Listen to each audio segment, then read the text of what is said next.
Nightbeat.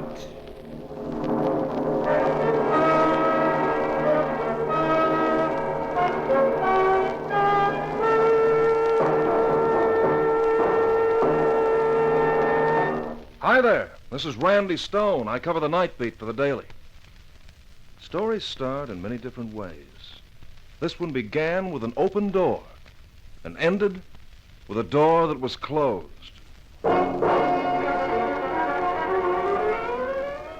Nightbeat, starring Hop McGuire as Randy Stone. Before we begin tonight's story, here's your announcer.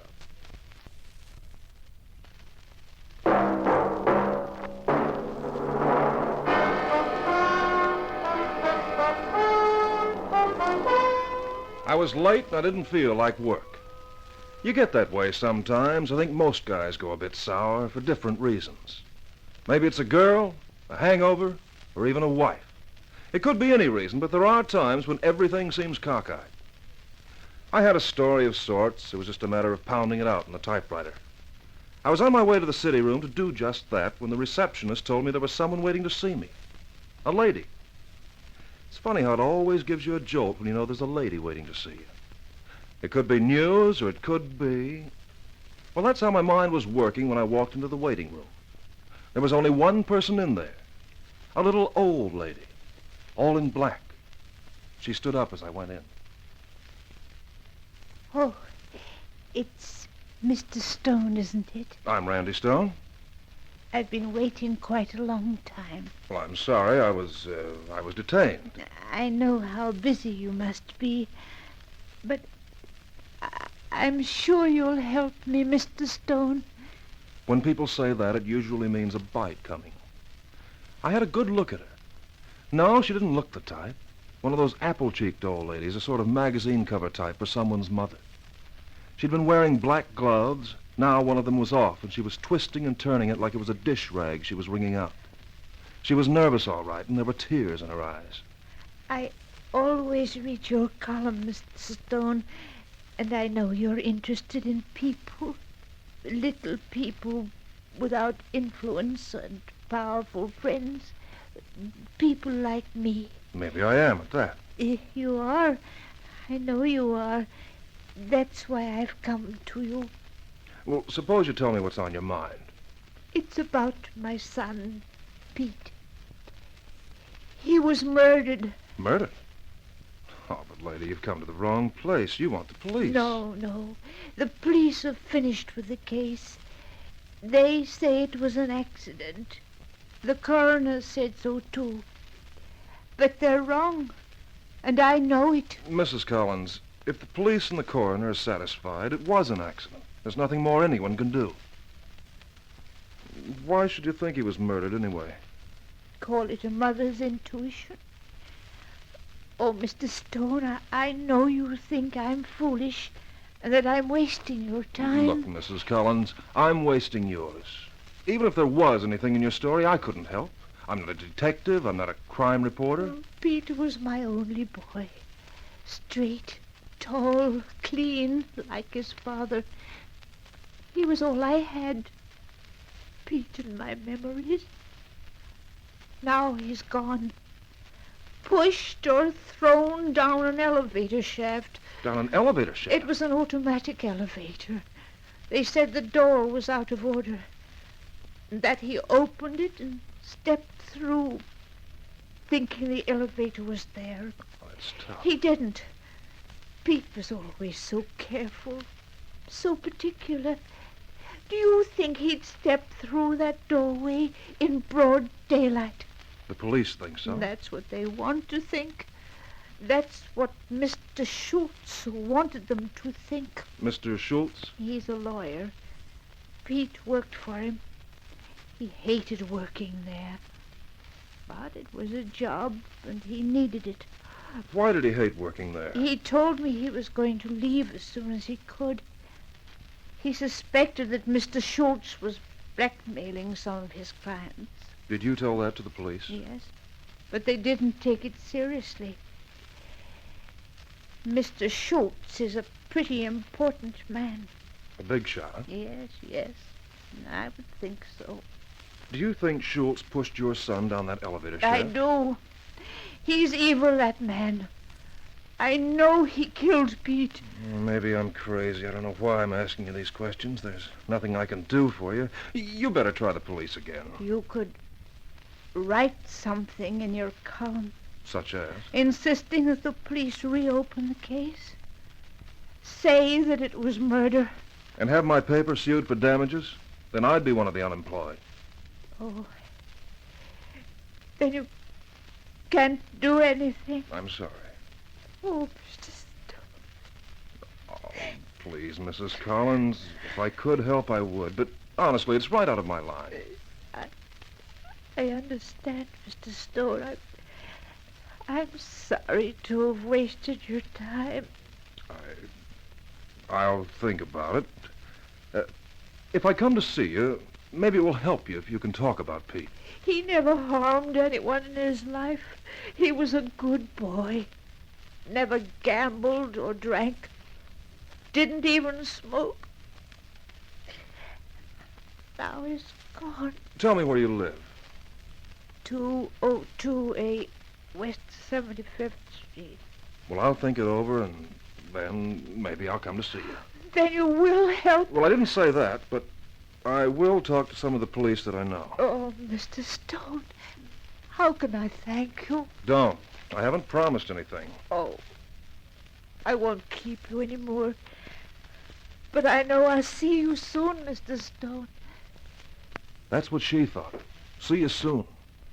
I had a story to write, and I wanted to forget all about Mrs. Collins and her troubles. A mother's intuition. How do you like that? I went into the city room and pounded out my story, and then decided to go home and sleep and sleep. That's what I said to myself. That's what I meant to do. But somehow my feet wouldn't behave. They carried me into our morgue. That's what we call the room where we keep the files of old editions. Old Hank Bennett was drowsing over his files as usual. Hi, Randy. What's on your mind? Sorry to break in on your beauty sleep, Hank. I want to do some digging. That's what I'm here for. Well, dig me out the story of an inquest on a kid called Pete Collins. I want all details on the whole thing. When was it? I wouldn't know. Quite recently, I guess. You guys are all the same. One file's maybe 20 years back and can't give me a clue. This is not 20 years back, maybe not even 20 days. Look, don't you keep an index? Sure, we're efficient here. Then give me what I want and dry your eyes. Take it easy, Randy. I won't keep you long. I was a bit edgy, but then I was sore with myself. I could have been home pounding that pillow. There I was, sitting in a newspaper morgue reading about a case that didn't even interest me. Or did it? Maybe it did at that, because next morning found me on the 15th floor of the Century Building, walking into the offices of Lionel Schultz, attorney at law. And a swell suite of offices it was, too. And the babe who came to inquire my business, among other things, she wore a sweater.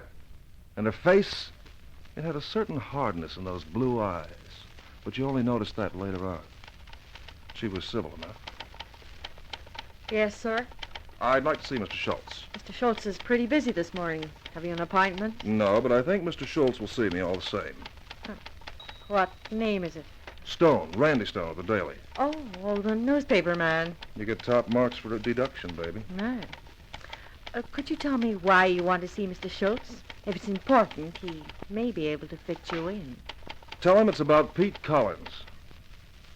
As soon as I said that, there seemed to be a dead silence. That was because the other girl there suddenly stopped typing. I looked across.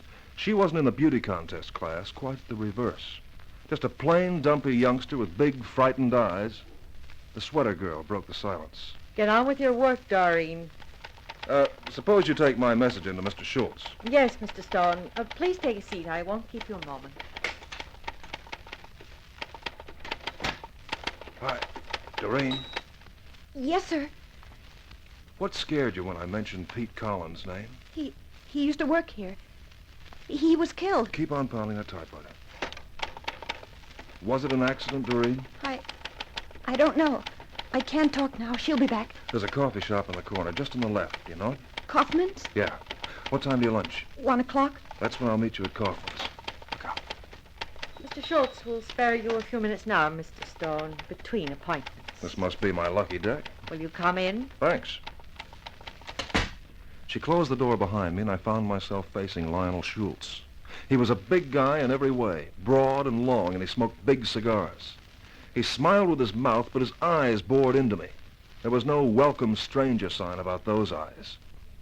I let Schultz speak first. Will you sit down, Mr. Stone, and tell me what I can do for you? Thanks. I'm a very busy man, but when I heard you wanted to talk about poor Collins, I made time for you.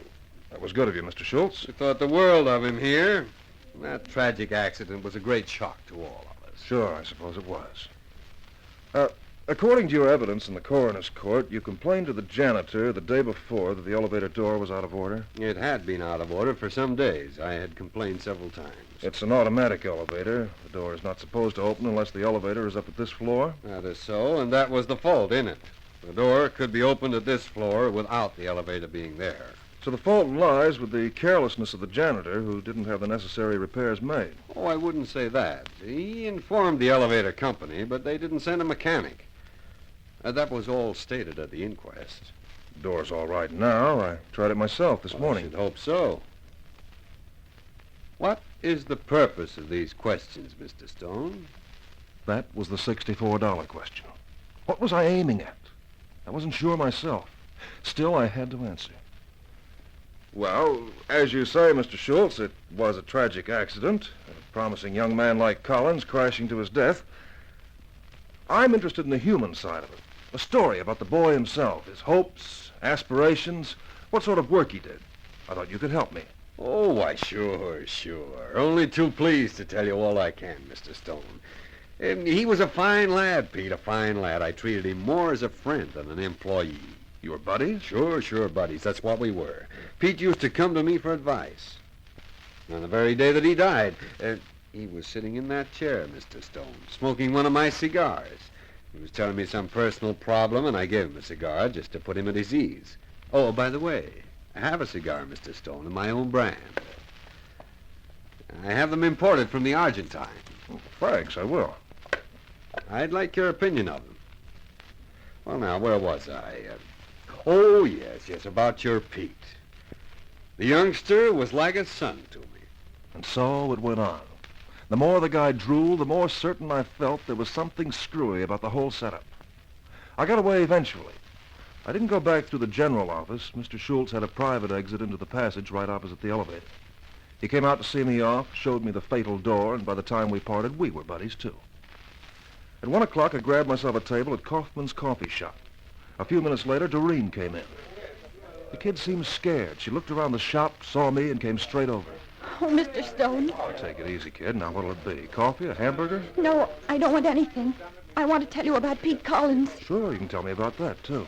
He was murdered, Mr. Stone. They killed him.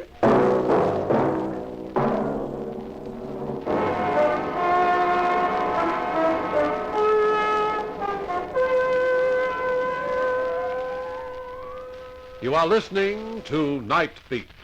Before Randy Stone continues his story, here's your announcer. This is Nightbeat. Randy Stone continues his story.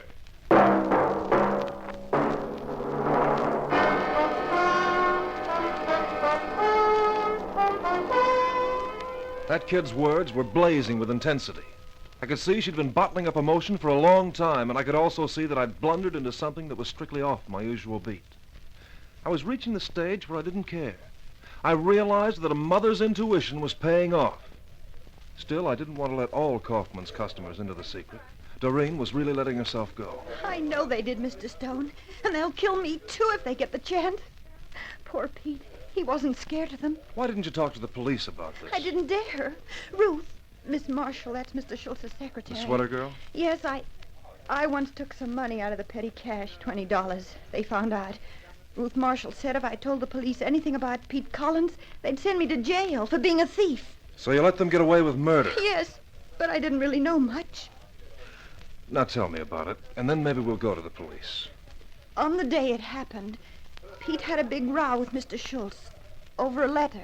A letter? It was out of the secret file. Ruth Marshall always handles that. But the letter got into Pete's lot by mistake. He read it, then he looked over at Ruth and said, "This is sheer blackmail." Well, they seem to make a specialty of it, inside and outside the firm. Oh, go on. Ruth rushed over to Pete's desk and tried to snatch the letter away, but Pete hung onto it. He said, "I've suspected something like this for a long time." Then he went into Mr. Schultz's office with the letter, and Ruth followed him. Then I take it Schultz and Pete weren't exactly buddies. Pete hated him. He needed the job to further his law studies. That was the only reason he stayed there. I'd like a peek at that private file. Tell me more, Doreen. A few minutes later, Pete came out of Schultz's office. He was very pale. He began to gather his things off his desk. Then he came over and told me he was leaving right away. He said something about a letter to Mr. John Bullivant. Just then, Ruth came out of Mr. Schultz's office and told Pete to go back there as Mr. Schultz wanted to pay him a week's salary. Pete went back, and that's the last time I ever saw him. Did Ruth go back into the office with him? No. She stood by her desk for a while. Then she moved over to see what I was doing. Just then we heard the scream. It was Pete as he was falling. Oh, take it easy, kid. I can still hear that scream. What did you do? For a moment, I stood not knowing what to do. Then I rushed out into the passage with Ruth. We saw the elevator door was open. And where was Schultz? He came out of his office a few seconds later while we were standing there. Would he have had time to push Pete down that elevator shaft and get back to his office before you got there? Oh, yes, quite easily. His door is right opposite the elevator. Our entrance is round the corner of the passage. Well, I don't want to disappoint you, kid. What you've told me might be mighty suspicious, but there's no evidence of murder. What about Ruth and Mr. Schultz threatening me not to tell the police about the quarrel? Well, that's suspicious, too. Huh. Can you detect the fragrant odor of an Argentine cigar? Mr. Schultz! Sit down, Schultz. Join us in a cup of coffee? Thank you, Mr. Stone. I've had lunch. I'd no idea you were friendly with Miss Lawson. Miss Lawson? Oh, you mean Doreen. Well, she's been confiding in me. She's just like a daughter to me. What do you mean by that, Crack? Can I help it if I feel paternal? You've often felt the same way yourself. You told me. I glanced in here as I was passing. I noticed Miss Lawson, and it occurred to me that I want a certain document typed in a hurry. I wondered if she'd be good enough to come back with me now. Can't Ruth type the document? She won't be back until later this afternoon. Well, that's just too bad, because Doreen won't be back this afternoon. Stone, you're crazy. This girl has her job to think about, her future. And as for you, Stone, your editor will hear about this, encouraging this girl to throw away her living. I'm not encouraging her to throw away her life. Come on, Doreen. You'll regret this, Stone. We got into my car and drove away. On the way, I asked a few more questions. I was interested in this Bullivant who was mentioned in the letter. I found out he was an ex-senator who'd made a fortune in the stock exchange. Finally, we got to the precinct where I asked for Lieutenant Blomberg, a cop I knew quite well. I left Doreen in the waiting room while I talked to Blomberg. I've just had a look through the file on Pete Collins. Our people were quite satisfied it was an accident. Are you, after hearing everything I've told you? Have you told me one single thing that'll make a murder charge stick? Against Schultz or the Marshall girl? Their behavior is suspicious, to say the least. Randy Stone. So what? If we would arrest every person who acts suspiciously, we wouldn't fit them all in the Empire State Building. They're not going to do anything? What about John Bullivant? If they were blackmailing Bullivant, he's not likely to talk. He's paying for silence. Can't you give this girl, Doreen Lawson, protection? I'll hold that kid for 24 hours on suspected theft. That's all I can do. 24 hours. That's all I want. That's the deadline. I'll be seeing you, Lieutenant. Hey, wait a minute, Randy. What now? Don't go butting into police matters. You're a columnist, not a dick. That's something to be thankful for. I know my job. Wise guy, huh? I left the lieutenant feeling that relations were somewhat strained. I didn't see Doreen. I thought I'd leave the police to do the explaining. 24 hours. To do what? To find out whether Pete Collins was murdered. But there was something puzzling me. I knew I held the key to the mystery, but I couldn't figure what it was. It was all very well to talk about 24 hours deadline, but how was I to use that 24 hours? I was out of my depth, and I knew it. My car took me to the home of John Bullivant. Maybe he'd throw me a lifeline. What can I do for you, Mr. Stone? Sorry to bother you, Mr. Bullivant, but it's important. I'm just going out. Please be as brief as possible. I will. Why is Lionel Schultz blackmailing you? Schultz? Blackmail? What's the game, Stone? That's what I want to know. Now listen, Stone. I can be pushed so far and no further. Schultz swore he'd give nothing to the papers. Did he now? How much did he tell you? He's bled me dry already. Now we're getting places. I suppose you want your share. You're in on the racket. How much you asking not to publish? Life's full of little surprises, Mr. Bullivant. I don't want to publish your guilty secret. What do you want? I want to save you from paying any more blackmail. And I want to put Schultz where he belongs. And Sing Sing? On the hot seat if he has his due. You mean he's committed a murder? Well, I have suspicion, but no proof. Did he tell you about me? Mr. Bullivant, I don't know anything at all about you beyond that he was blackmailing you. You've got your nerve coming here and trying to bluff me. Get out. Now, take it easy. I'm trying to help you. I can look after myself. I doubt it. Now, just listen to me. I don't care what dirty racket you've been mixed up in or what hold Schultz has over you. A decent young guy was murdered by Schultz, and he's got away with it. I want to make him convict himself. A modern knight-errant, huh? No, just a plain guy who believes in justice. What do you want me to do? Call up Schultz. Tell him you're through. Say the police are making inquiries about a murder charge concerning a young man called Pete Collins. How will that help me? Schultz will lose his nerve. He'll either clear out or try to beat the rap. Either way, you'll be free of him. Maybe it's worth trying. What have you got to lose? Suppose he talks about my affairs. Why should he? If he gets off, you're always good for a future touch. He mustn't get off. I'll do it, Stone. I'll call him at his office tomorrow morning. If he talks himself into the death house, all the better. Bullivant's motives weren't exactly altruistic, but they suited my purpose. I left him rubbing his hands and visualizing freedom from blackmail. So far, so good. But I felt it was high time I paid a visit to Pete's mother. I found her in her neat, spotlessly clean little apartment. She didn't seem in the least surprised to see me, and all of a sudden, I felt glad about what I was doing. Glad, and in some strange way, sort of proud. I knew you'd come, Mr. Stone. Have you found out anything about my boy? I found out a lot, Mrs. Collins. It wasn't an accident, was it? No. No, I don't think it was. I'm not looking for revenge, Mr. Stone, but if they've killed once, they may kill again. Some other mother may suffer as I have. I know just how you feel, Mrs. Collins. Mind if I smoke? That's all right, Mr. Stone. The place is so quiet, so empty. I can't believe that he's never coming back. Those were his law books. He used to study here. He had such faith in his future. Now they've ended it all. That's tough, but they'll get theirs all right. That won't bring him back. But it may save someone else from this. It sure will. Do you have an ashtray? Oh, I'm afraid not. Pete never smoked. He never smoked. Are you sure of that? Never in his life. I think I told you. He didn't smoke. Sure you told me that, Mrs. Collins. That's what's been on my mind all day, but I didn't know it. Look, I've got to go now, but you'll hear from me again very soon. He didn't smoke. And yet Schultz had gone to a lot of trouble to tell me about that last cigar he gave Pete Collins. Why? That's what I wanted to know. But I couldn't locate Lieutenant Blomberg that night. It was 10 o'clock next morning before I got him. Hello, Randy. I think Doreen Lawson wants to see you, and she's not exactly friendly. Never mind about her, Lieutenant. I want some action from you. You've had some, Randy. I've been making a few inquiries. Any results? I think the boy was murdered. We can't make it stick. Schultz told me he gave the kid a cigar just before he was killed. So what? That kid had never smoked in his life. Why did Schultz go out of his way to tell me that lie?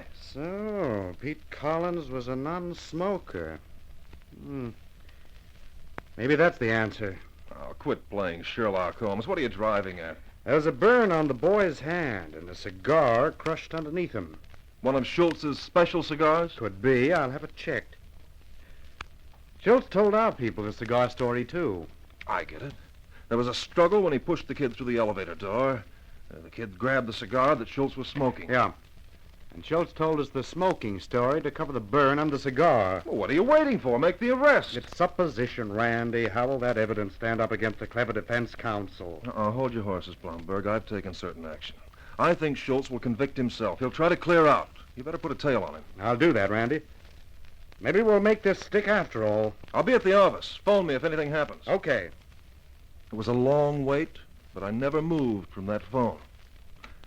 The call I was waiting for came a little after 9.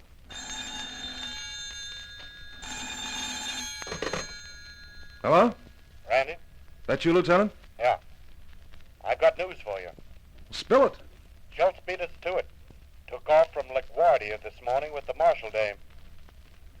So they got away. Had his own private plane. Seems he left after he had a phone call from Boulevard. Yeah, I thought that would happen. Can you pick them up? They're already picked up. What's left of them. What? Maybe Schultz's nerves affected his skill as a pilot. I wouldn't know. Plane crashed at Champlain near the Canadian border this afternoon. Both killed? Instantly. I just got the news. Oh, poetic justice. What's that? I said poetic justice. They fell further than Pete Collins. Maybe they did at that. Okay, Stone. That closes the case. As far as we're concerned, it's 2 people killed in a plane crash. Bye now. I went at once to see Mrs. Collins. I told her what had happened. Told her that a mother's intuition was right. She cried again. And maybe there was a tear for the 2 who crashed as well as Pete Collins. I wouldn't know. Mothers are strange and wonderful people. Copy, boy.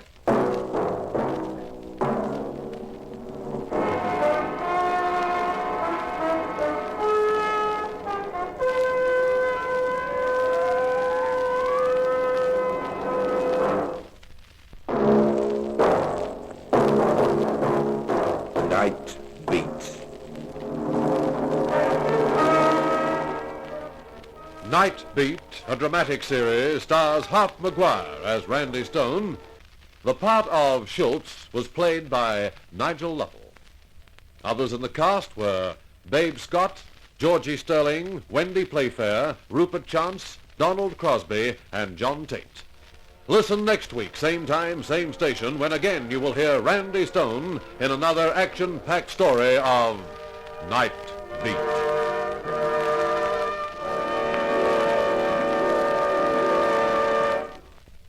Hi there. This is Randy Stone. I cover the Nightbeat for the Daily. Stories start in many different ways. This one began in the city's morgue. The poor devil lying on a hard slab. Murdered through the courtesy of Randy Stone. Nightbeat.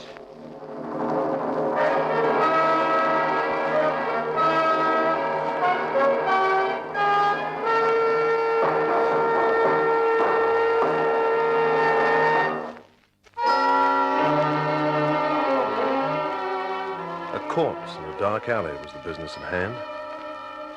In a big city, a dead man is a pretty impersonal thing. But I had a special interest in this one because they wanted me to identify him. So here I was in the early morning, standing beside a sheet-covered slab. Then the policeman nodded, and the attendant pulled back the sheet. Well, Yes, that's him. That's Ted Carter. right, that does it. We had to get positive identification, Randy, and you were the only one we could reach. Sorry I had to get you out of bed. That's all right. Well, I suppose that winds it up. Be seeing you, and thanks for the trouble.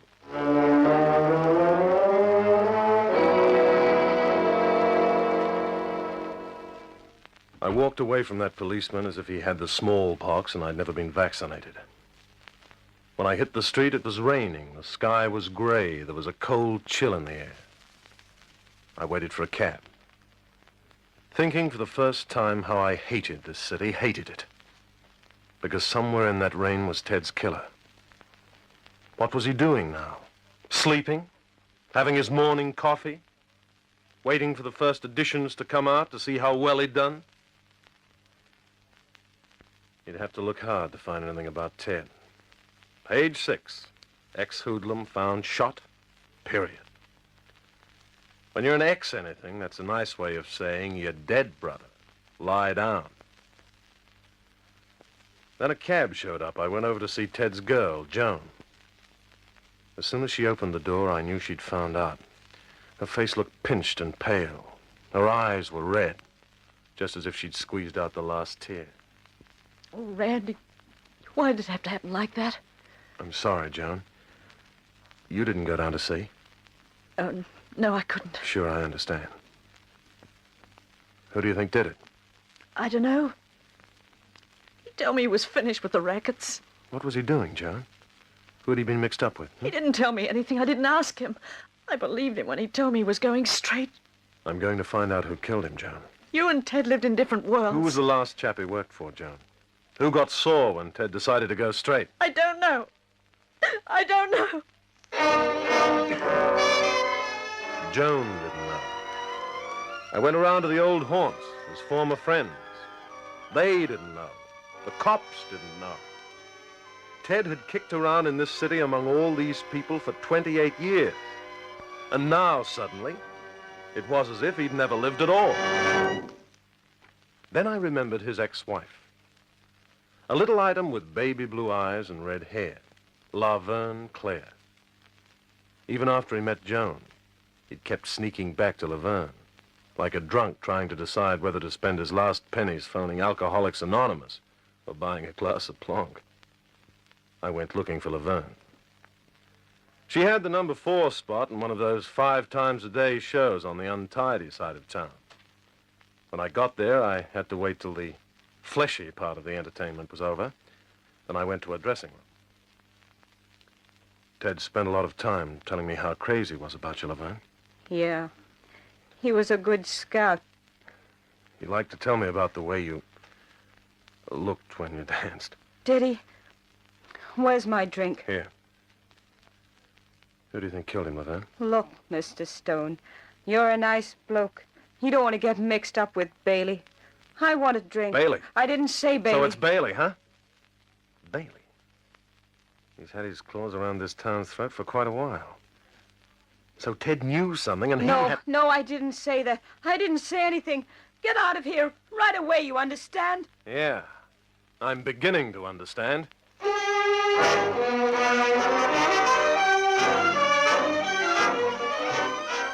So I had a lead. Only what a lead. Bailey, a new type gangster. Suite of offices in the Loop. A home in the country. Patron of the arts. After I told Joan of my lead, I went to see my policeman pal. Bailey? Randy, you surprised me. You don't really expect me to arrest Bailey. Want to bet? What have I got to go on? Arrest him on suspicion. Sweat it out of him. Sure. Just like that. So you won't touch Bailey? Give me something to go on and I'll get him. But it's got to be good, Randy. It's got to be good. All right, I'll be back.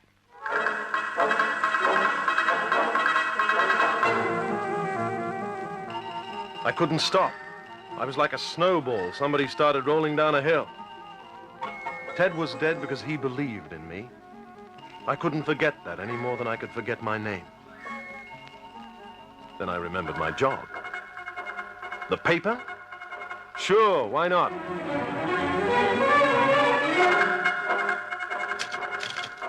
What? Big shot racketeer sends for his aspirin every time someone mentions the back alley murder of Ted Carter.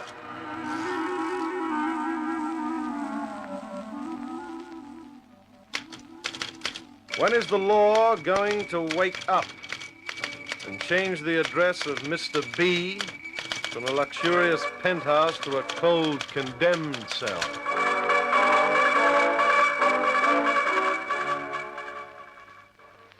Listen to this, Mr. Bailey. Stone's latest little offering. When are the police going to bring in the Carter killer? Let me see it, Jerry. And if they don't know who it is, I'll give them a hint. Think of Daly and reach for the letter B. How long's he going to get away with that? Hand me the phone. Yes, sir.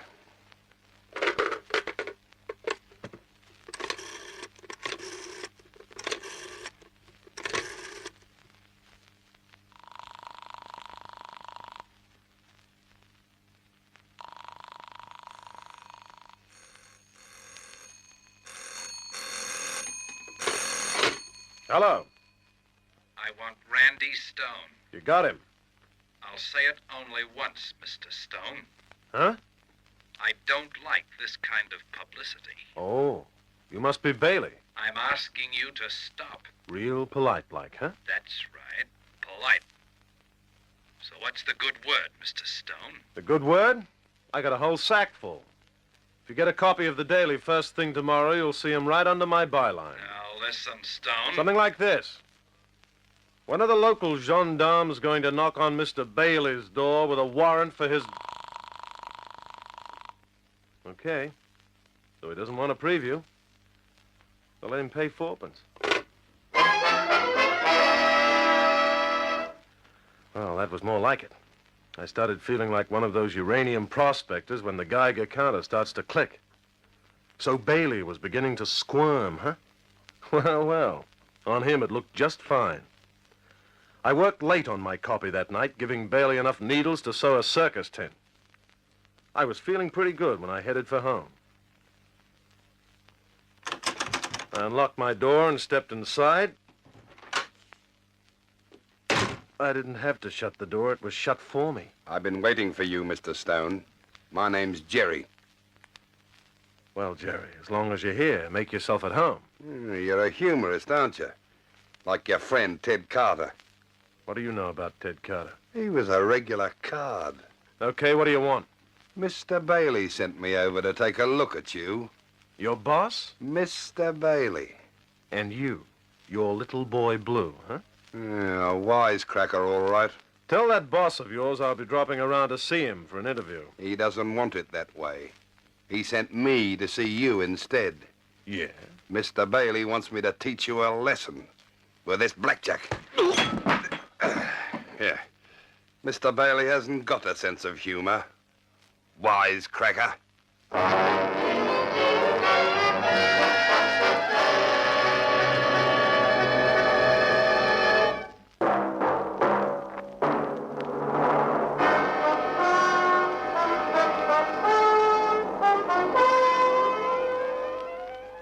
I woke up with a nice view of my ceiling. A sign outside the window flashed on and off. And every time it flashed on, it was like that pal of Bailey's with his blackjack testing his strength on my skull and doing fine. After a while, I crawled into the bathroom and held my head under a cold tap until my eyes came back into focus. And I cleaned up, changed clothes, and found a cab. It was 11:15 when I reached Joan's apartment. I had to knock a long time before she came to the door. She was rubbing the sleep out of her eyes. Randy, come in. Thanks, honey. What happened to you? Surprise party. By the same people who surprised Ted. Wait, I'll get some bandages. That's not why I came. No? When Ted quit the rackets, what did he do with his gun? He left it with me to show he was on the level. Why? I want Ted's gun. What are you going to do with it? Never mind, just get me the gun. No, Randy. No, you'll only... The gun! Where are you going? Wentworth Towers. Bailey has an office there. You're walking right into a trap. They'll kill you like they killed Ted. If I don't go, Jerry will be coming around again. You see, either way, it's no good. At least this way I say when.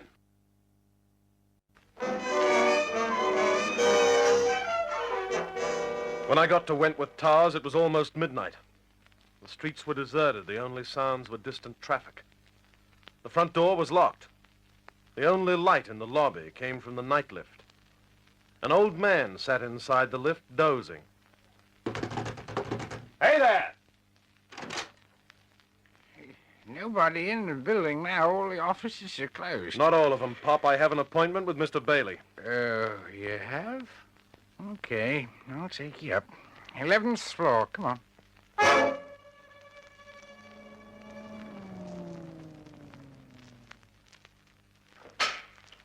The lift came to a stop on the 11th floor. The doors opened and Jerry stepped out of the darkness. Only his gun was in his fist. Take us downstairs, pup. Sure thing, Jerry. I want to see Bailey. We know. But Bailey doesn't want to see you. Say, keep your hands out of your pockets. Let me see where you got there, Stone. A gun. Pretty nice, thanks. Don't mention it. I'm always handing out souvenirs.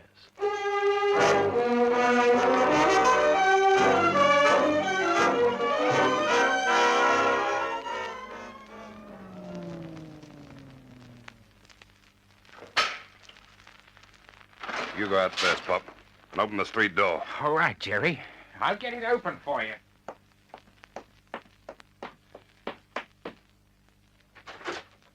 Everything all right, Pop? Is it all clear? Why don't you get out there and see? Here, I'll help you. Hey, what the... I shoved Jerry out and started the lift going up. I could see little lights blink on the instrument panel as I passed each floor. Bailey was on the 11th floor, and I was getting closer. Closer. Closer. It stopped. I kept punching the button again and again. The lift wouldn't budge. I tried to open the door, but it was sealed tight. The signals on the panel said I was stuck between the 3rd and 4th floors. The little boy Blue and the old man had gone to the basement and switched off the power of my lift. I was trapped. But as long as I was between floors, they couldn't get to me either. Little boy Blue reasoned it out this way, too. How are we going to get this lift down here so we can get at him? You wait here. I'll go down to the basement and get him down to the 3rd with the emergency crank. All right, but hurry.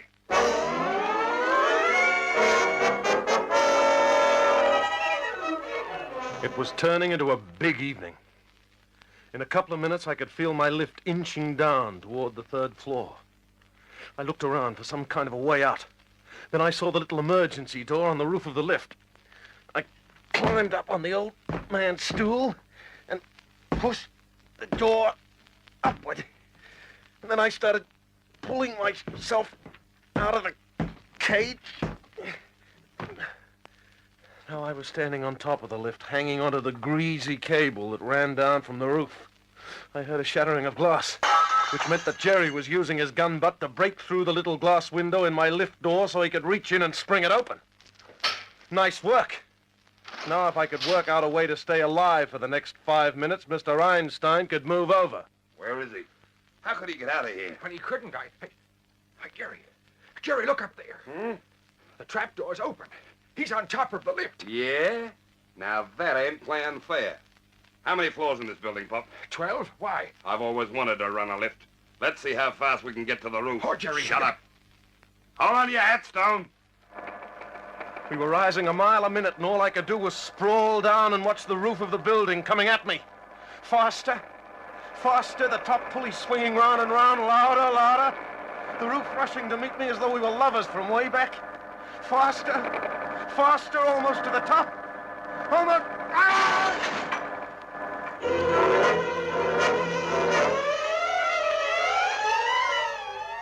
Now I knew how those goats felt when the bomb went off at Bikini. The shock of the lift smacking against the huge top springs shook me up like a bag of cement in a concrete mixer. But I was alive, which is always encouraging. Jerry stopped off on the 12th floor. Pop started taking the lift down very slowly. I was still sprawled out on top of the roof trying to get the cobwebs out of my brain. All right, Pop. Pop stopped it when the roof was level with the open door on the 12th floor. Ah, you must be the original India rubber man, Stone.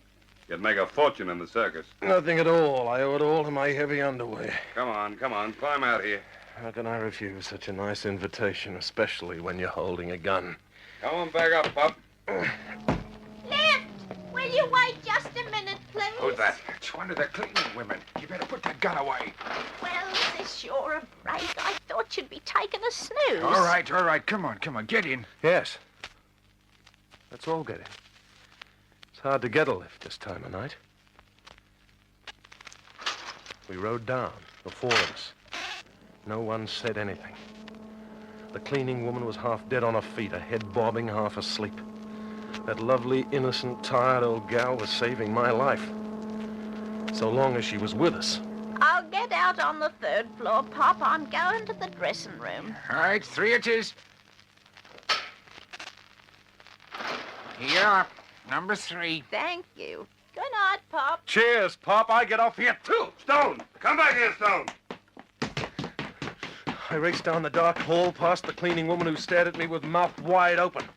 In the distance, I saw what I was looking for, a little red sign that said stairway. My pal was right after me. I got to the stairs, started down, 4 at a time. He was right on my tail. You're not getting away, Stones.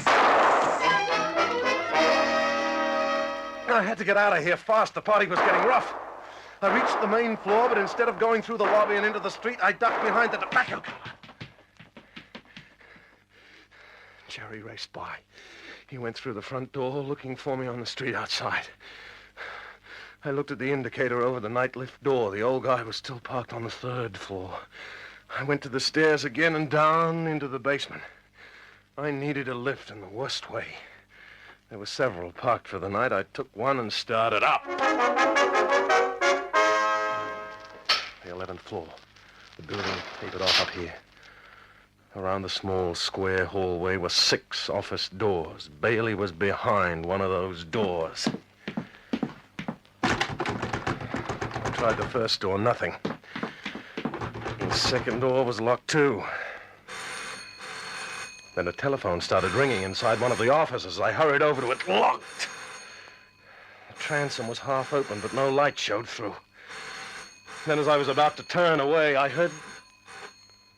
Hello, Jerry. Where the devil are you? The lobby.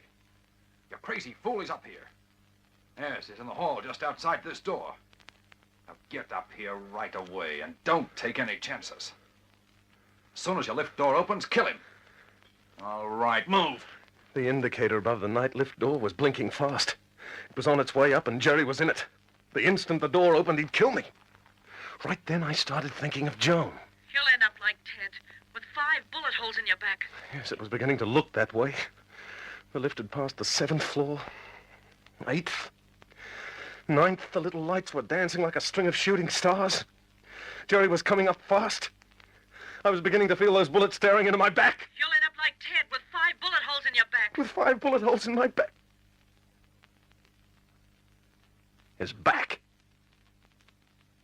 I'd fought my way 11 stories to reach Bailey, and now I wasn't thinking about Bailey. You'll end up like Ted, with 5 bullet holes in your back. As Jerry's lift passed the 10th floor, I started running for the lift I'd brought up. I jumped into it and started down. I didn't want to kill Bailey anymore. I only wanted to get to Joan. On my way, I made a phone call.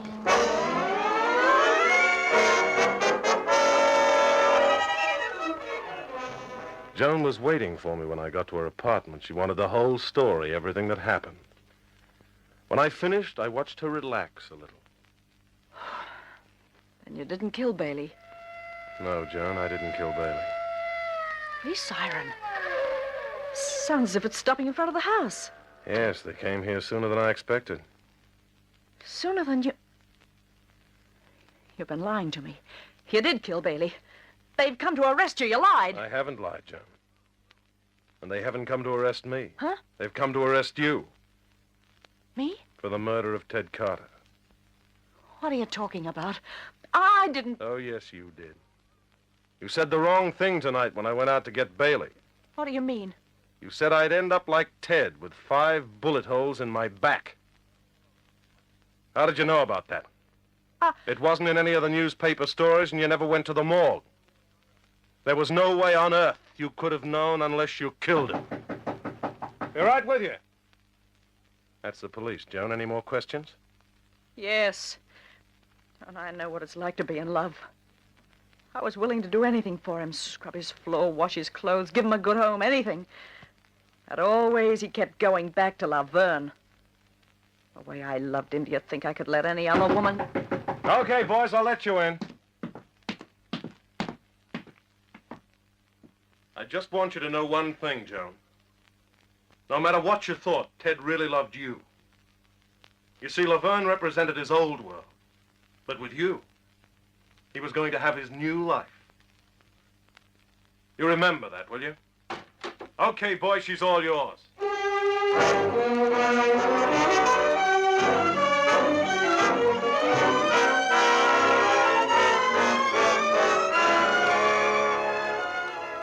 Yes, that's the story of Ted Carter, murdered in the name of love. Okay, if that's what love does to you, I'll string along with canasta. I'm just feeling low tonight. Because murder is only a symptom of what we're suffering from. The disease is selfishness and jealousy and greed. Too many of us have decided that the golden rule may have been all right for Grandpa, but nowadays the fashionable thing is dog eat dog. Relax, Randy, boy, relax. It's always a tough world at 5 in the morning with a stale cup of coffee and a second-hand ham sandwich at your elbow. But cheer up, kid. Look what's coming up over the loop. The sun. Thank you, Smiling Sol. And coffee boy.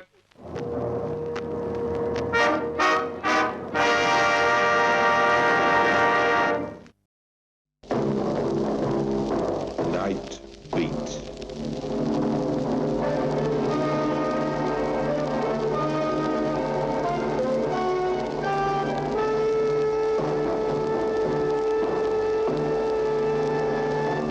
Hi there.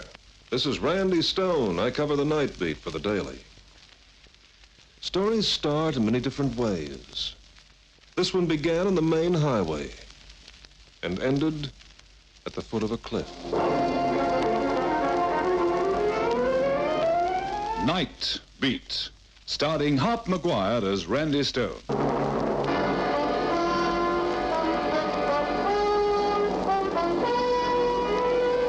I was about 100 miles from New York, proceeding along the main highway in my old jalopy. It was a beautiful day. The sun was high, the sky blue, and the grass green, while the birds twittered in the trees. At least I felt sure they were twittering, but I couldn't hear anything above the noise of my car. The road stretched like a white ribbon for miles. All that was needed to complete the idyllic picture was a beautiful girl. And presto, there she was, standing dejectedly near a snappy sports car parked beside the road.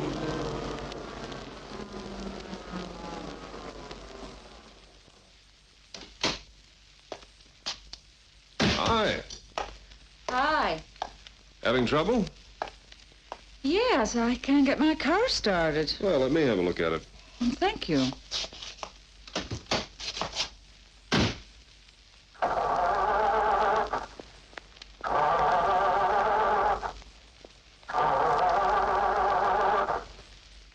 It's no good. It won't go. Have you looked under the bonnet?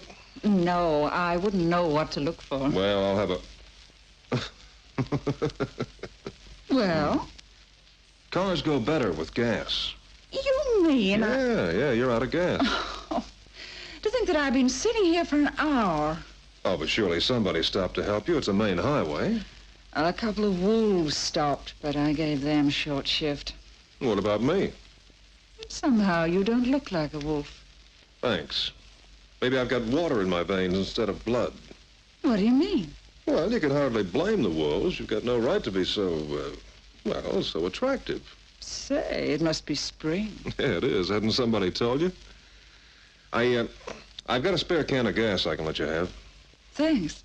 I'll pay for it, of course. Ah, forget it. It'll go on the expense account anyway. You're very kind, Mr... Stone. Randy Stone. Oh, thanks, Mr. Stone. I'm Sonia Velotti. I got the gasoline, poured it into the tank of the sports car. Sonia thanked me prettily as she stood watching me quizzically, a half smile on her beautiful face. Well? Well, you've got enough gas to get you to the next garage. Yes. Well? What do you mean by, well? Oh, just, well? I looked at her somewhat at a loss, then turned and went to my car.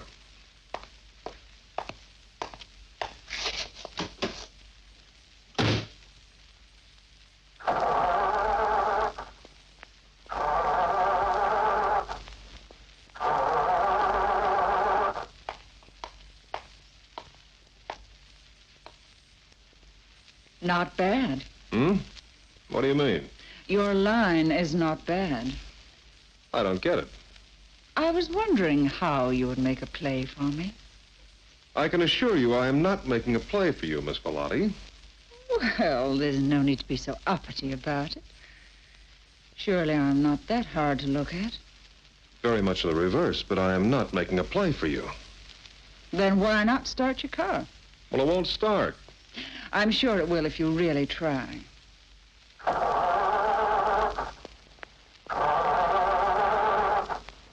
I can't understand it. It's been running beautifully. Probably old age has caught up with it. I climbed out of the car and tried to find out what was wrong, but had no success. Sonia looked at me sympathetically as she said, I'm sorry if I was rude, Mr. Stone, especially after you've been so helpful, but, well, I thought it was just a gag. You're used to men making passes at you? Yes, men are always on the make. You must meet the wrong kind of men, or maybe you're too good looking. Well, after that, I can hardly refuse you a lift. I'll be all right. Oh, don't be silly. I was only ripping you. Well, perhaps you could drop me at the next garage. There's no garage for miles. But hop in. I live near here. That won't be necessary. I'll send our chauffeur down to fix your car. He's a whiz with engines. I accepted and managed to climb into the front seat of the sports car. It wasn't long before we were speeding along the highway. The car was small, but it had plenty of power. We hit 70 without any trouble. We turned off about 3 miles along the way and drove down a dirt road for another 8 miles. As a tardy concession to the condition of the new road, the girl broke her speed down to just over 60.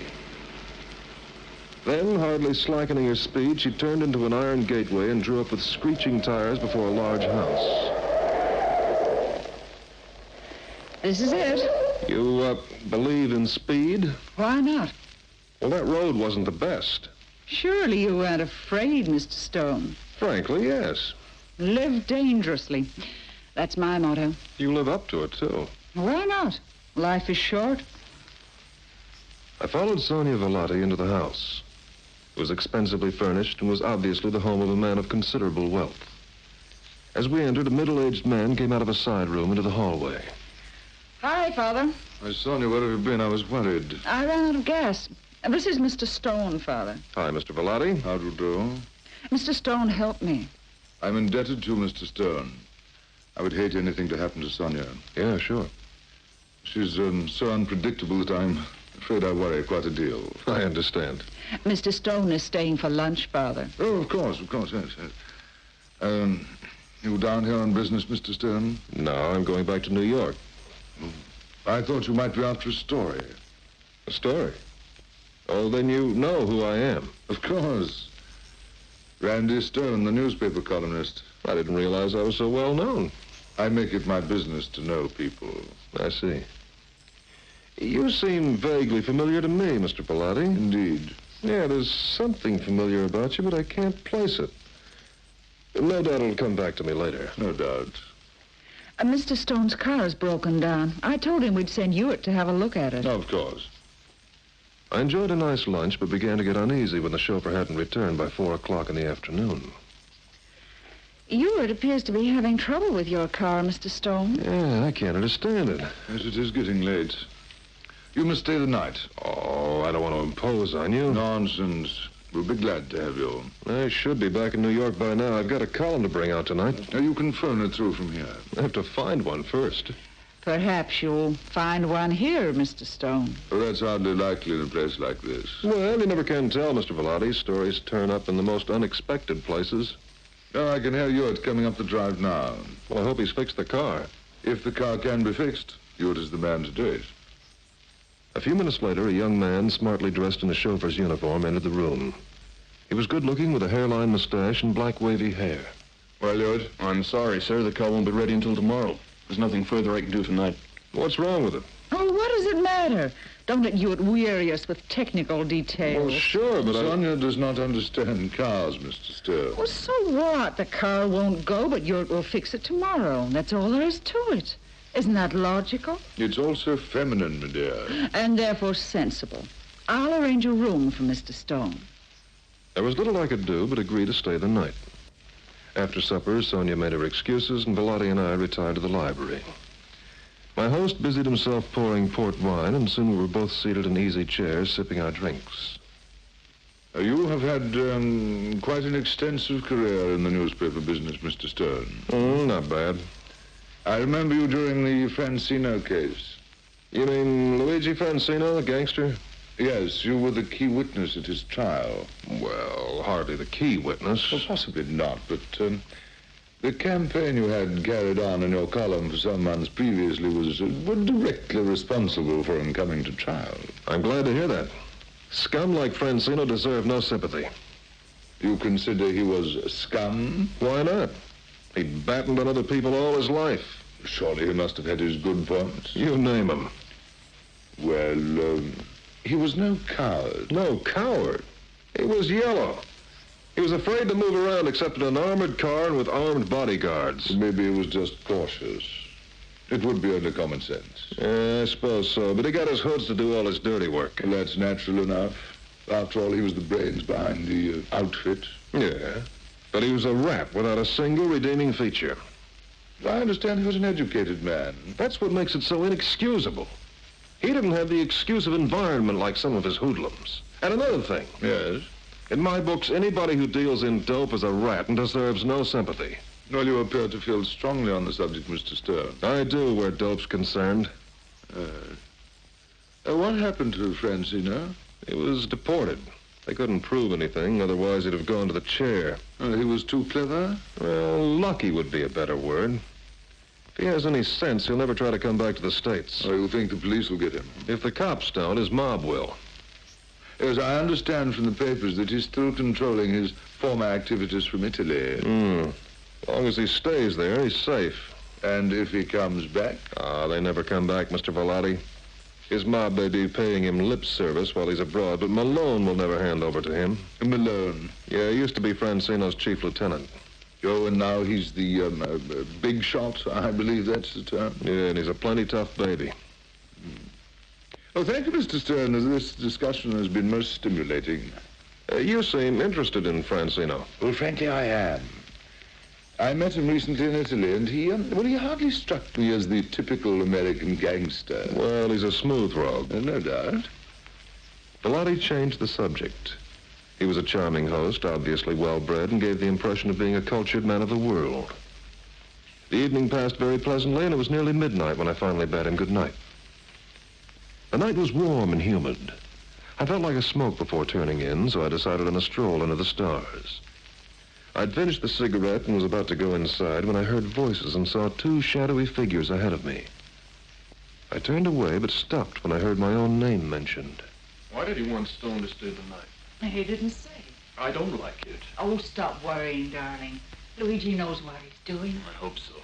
I don't like these unnecessary risks. You should be worrying about us. What do you mean? Well, if Luigi finds out about us, you know what'll happen. I'm not afraid of him. Let us be realistic, darling. You know what a temper he has. What about the parcel? Do you know where it is? All in good time. I'd better be getting in. We don't want to arouse his suspicions. Sure, baby. What about a good night kiss, huh? I decided it was time I left. It was none of my business if Velati's daughter was playing around with the chauffeur. I went up to my room and undressed. Before getting to bed, I crossed the room to open the window. There was a full moon, and I stood gazing out into the night for a few seconds. Suddenly, I stiffened. Coming slowly up the driveway was my car with Hewitt behind the wheel. Earlier in the afternoon, he'd said that the car wouldn't go, and he wouldn't be touching it again before the next morning. Yet here it was, apparently in order. I strode to the door, determined to find out the reason. I turned the handle, but the door didn't open. I was locked in.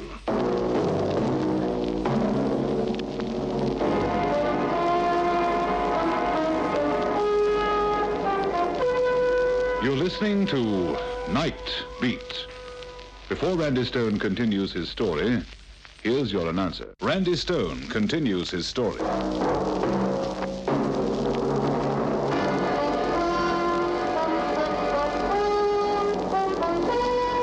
I rattled the knob and pounded on the door, but nobody answered. There was a phone in the room, but when I tried to use it, I found it was out of order. I sat on the bed and thought things over. Something was screwy. My car was apparently in order. The phone had been disconnected, and I was locked in my room. To top it all, I had a column to bring out and no story.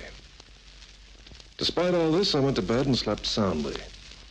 When I woke up the next morning, I found that my door was no longer locked. I went down to breakfast. Bellotti was the only other person present. Good morning, Mr. Stone. I trust you slept well. Yes, despite everything. Despite everything? I don't understand. My door was locked. Oh, you must be mistaken. It was probably jammed. No, it was locked. Oh, I'm sure there must be some simple explanation. What about the telephone in my room? And what about it? It was out of order. Oh, my dear chap, it's been out of order for some time. I didn't realize you would want to put through a phone call in the middle of the night. Nobody took any notice of my pounding on the door. Both my daughter and I are sound sleepers. I don't want to appear discourteous, Mr. Bellotti, but I have the feeling I'm being given the runaround. Nonsense. And how about my car? What about it? Why was I told it was out of order and wouldn't be ready until tomorrow? Frankly, I don't understand. I saw Ewart bringing it up the driveway last night. Oh, well, he probably worked on it after supper. No. Why are you so sure? I saw him in the garden with Miss Bellotti last night. You what? I saw him at... forget it. I refuse to forget it, as you put it, Mr. Stone. You say you saw my daughter in the garden with my chauffeur? Well, yes. What time was this? Just after midnight. I'll be leaving straight after breakfast now that my car is ready. This nonsense has gone far enough. Nonsense? Yes. You may as well know, Mr. Stone, that you're not leaving. Not leaving? I don't understand. It took a great deal of engineering to get you here, and I have no intention of letting you leave. Engineering? You mean that your daughter didn't run out of gas? Yes. Your movements have been closely followed for some time. When we found out that you were in this area, we took the opportunity of collecting you. But what gives? I don't understand. As you were busy pouring petrol into her tank, Ewart was busy fixing your car while Sonia was keeping you occupied. Well, you must be very proud of your daughter. Daughter? Let us not be so naive, Mr. Stone. What do you mean? Sonia is not my daughter. Then she's your... Oh, you catch on very quickly. Why are you telling me this? Because there's been a change of plans. What do you mean? Well, to be frank, Mr. Stone, it was originally intended that you were to have a car accident. Ewart has fixed the steering and the brakes of your car so that when you make the sharp turn at the bottom of the hill... You mean the one about a mile along the road? Yes. It would have been an unfortunate accident. And now I've been reprieved? No. Merely a change of plans. You will die, but much more quickly. Well, come, Mr. Stone, aren't you going to have breakfast? I'm not hungry. Well, I can assure you it's better to die on a full stomach. Just who are you? You don't know? No. Excellent. It proves that my disguise is a success. Disguise? Yes, Mr. Stone.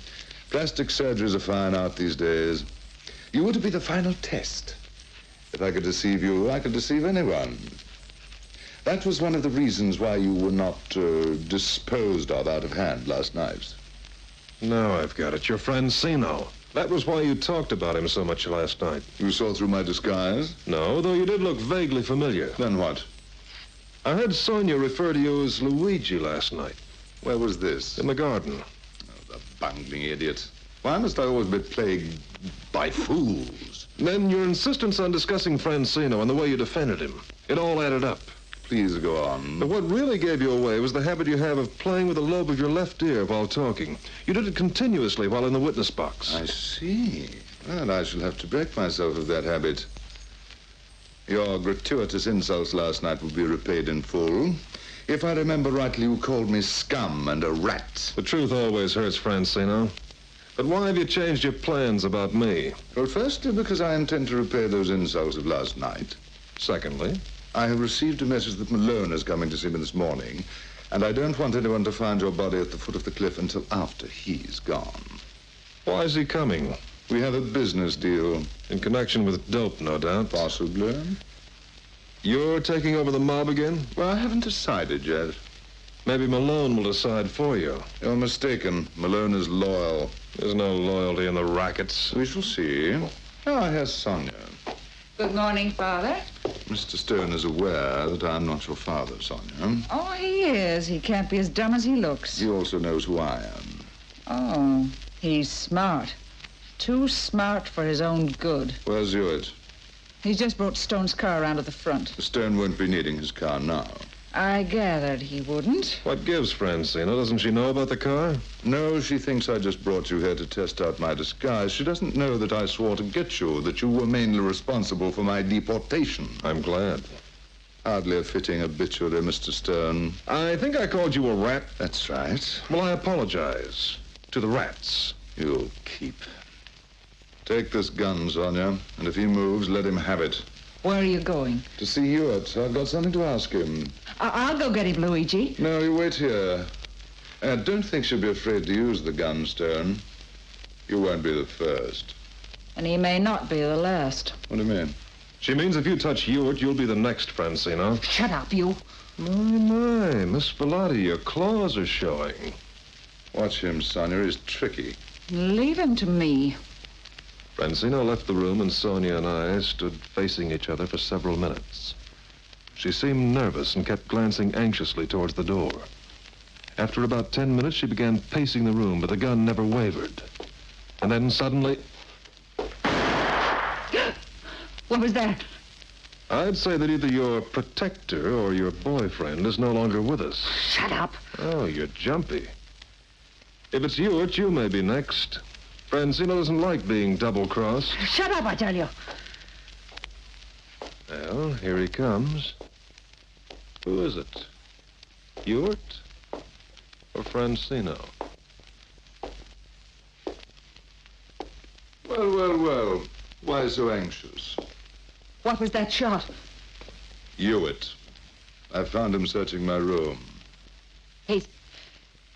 He's dead. Of course. Oh, don't look so shocked, Sonia. You've seen dead men before. But Hewitt, our chauffeur... You mean after last night in the garden? There's no point in denying it, Sonia. I beat it out of Hewitt before I killed him. I was bored. We were miles away from anyone. It was always me. I know, but... Yes? But I... Oh, it didn't mean a thing. Oh, don't you see, Luigi?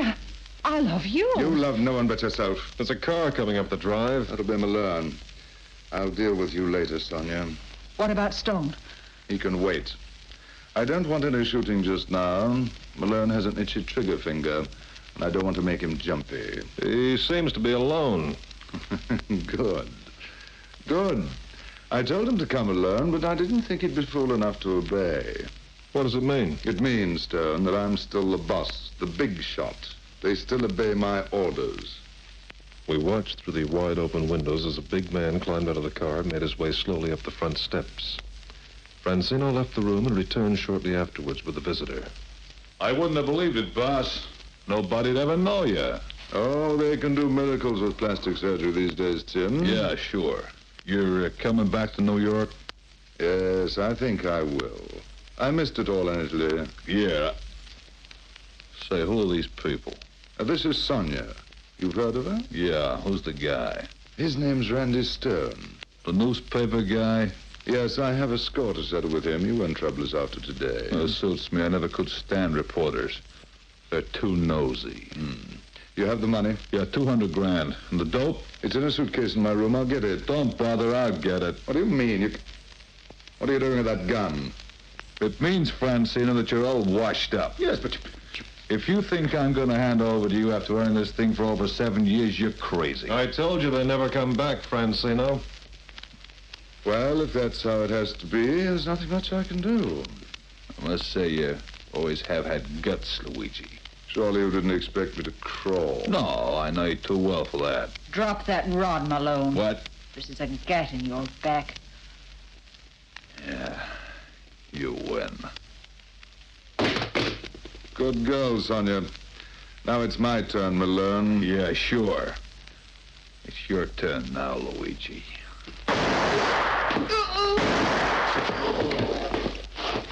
You killed him. Why not? Nobody double-crosses me and lives. Now you can drop your gun. But... Drop it, I said. I thought we were friends. More than friends. You killed Steve Hewitt. Sure. He was double-crossing me. I loved him. Loved him, but you're my girl. Your girl? Why, you old fool, wake up to yourself. Why do you think a young girl goes along with a man of your age? I You thought. Your time for thinking is over, big shot. Sonia seemed to have forgotten me as she stood looking down at Velotti's body, a smoking gun in her hand. You had it coming to you. You killed Steve. She rushed out of the room, and I heard her running down the hallway, and then the front door opened and closed with a bang. I hurried to the window and saw her emerge from the house. For a second, she hesitated, then hurried to Malone's car. Apparently, there were no keys in the ignition, for she turned and went to my car, which was standing nearby. It started up with a roar and sped towards the gates. Involuntarily, I shouted a warning, but it was too late, and the car roared from sight.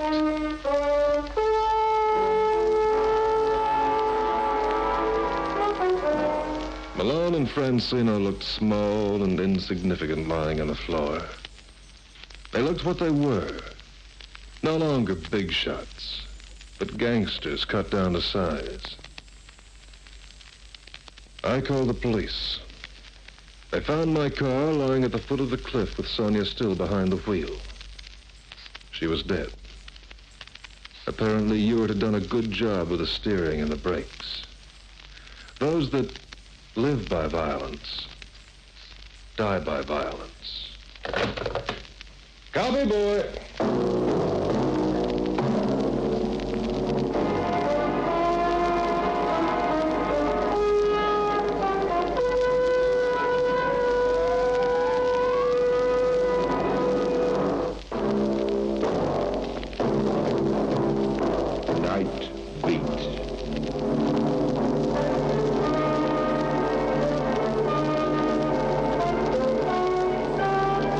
Nightbeat, directed by Lawrence H. Cecil.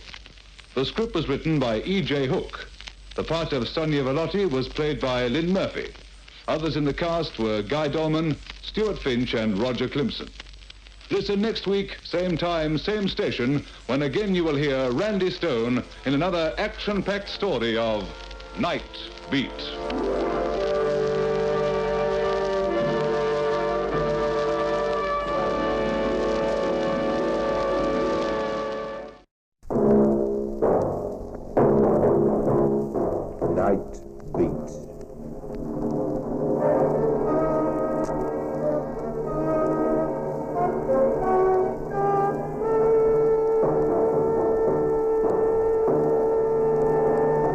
Hi there.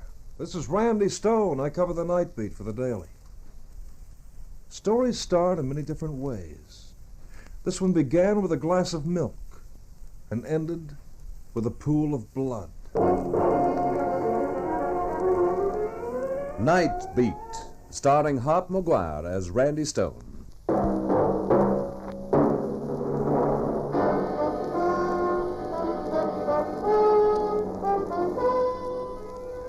It was a long, beautiful, sparkling bar with gay, exquisitely gowned women, smoothly dressed men about town, and naturally quantities of swell-looking, swell-smelling alcoholic drinks. But was I supping any of the lovely nectar? A glass of milk sat up prim and untouched before me, which, again, naturally wasn't my idea, but when you've got a blind date with a girl, you've got to have a sign, a means of recognition, which was why the milk. Signs and blind dates go together like dimples and a snub nose. Through the chest-high, barroom-style swinging doors, a long-legged blonde came swishing.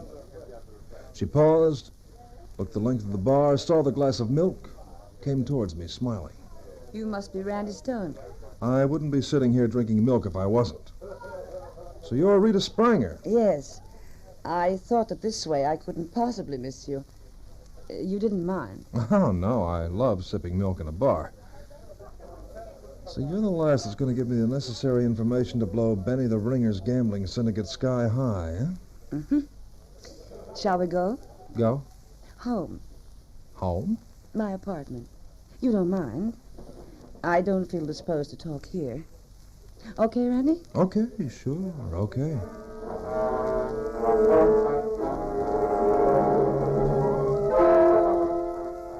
We grabbed a cab, went home. And home was lush tapestry and silver candlesticks and lots of ivory. Home was like visiting a Fifth Avenue story that catered for no one but millionaires. I waded through the dark green carpet spread out luxuriously in the chair she indicated.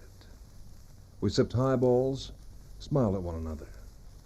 Finally, Rita Spranger said, You're as you described yourself. Maybe a lot better looking, but the essential details were included. Well, thank you, ma'am. Another drink, Randy? Sure. After that milk, I'm right in the mood. She walked across the room, rang room service, and we went back to smiling at one another politely. After an age, a little old guy appeared, dressed in shabby black, bearing the highballs like they were the national flags. Over here, please, in front of Mr. Stone, waiter. Thanks. Yes, madam. Anything else, madam? Not just now, thanks. Yes, madam.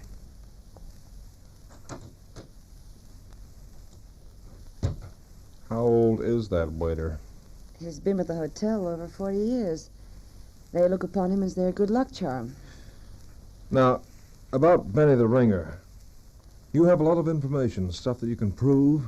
Well, I've decided no about that. Yeah, but you told me that...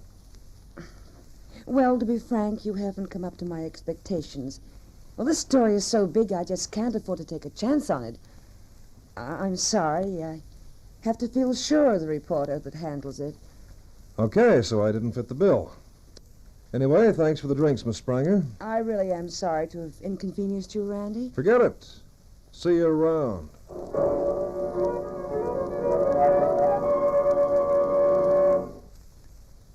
Well, that's the way it happens sometimes. Somebody who wants to give you information changes their mind.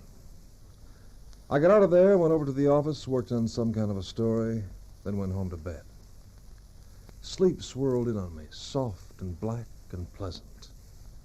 And then sound suddenly crystallized into a hideous persistency. Someone had dug his finger into the hole around my doorbell, letting it bleat endlessly like an all-night disc jockey session. All right, I'm coming. I worked my eyes open, groped my way downstairs. Took a fast look at the hall clock. It lacked but 5 minutes to make it 6 a.m. Oh, no. Cops at this hour. It shouldn't happen to a dog. Hello, Randy.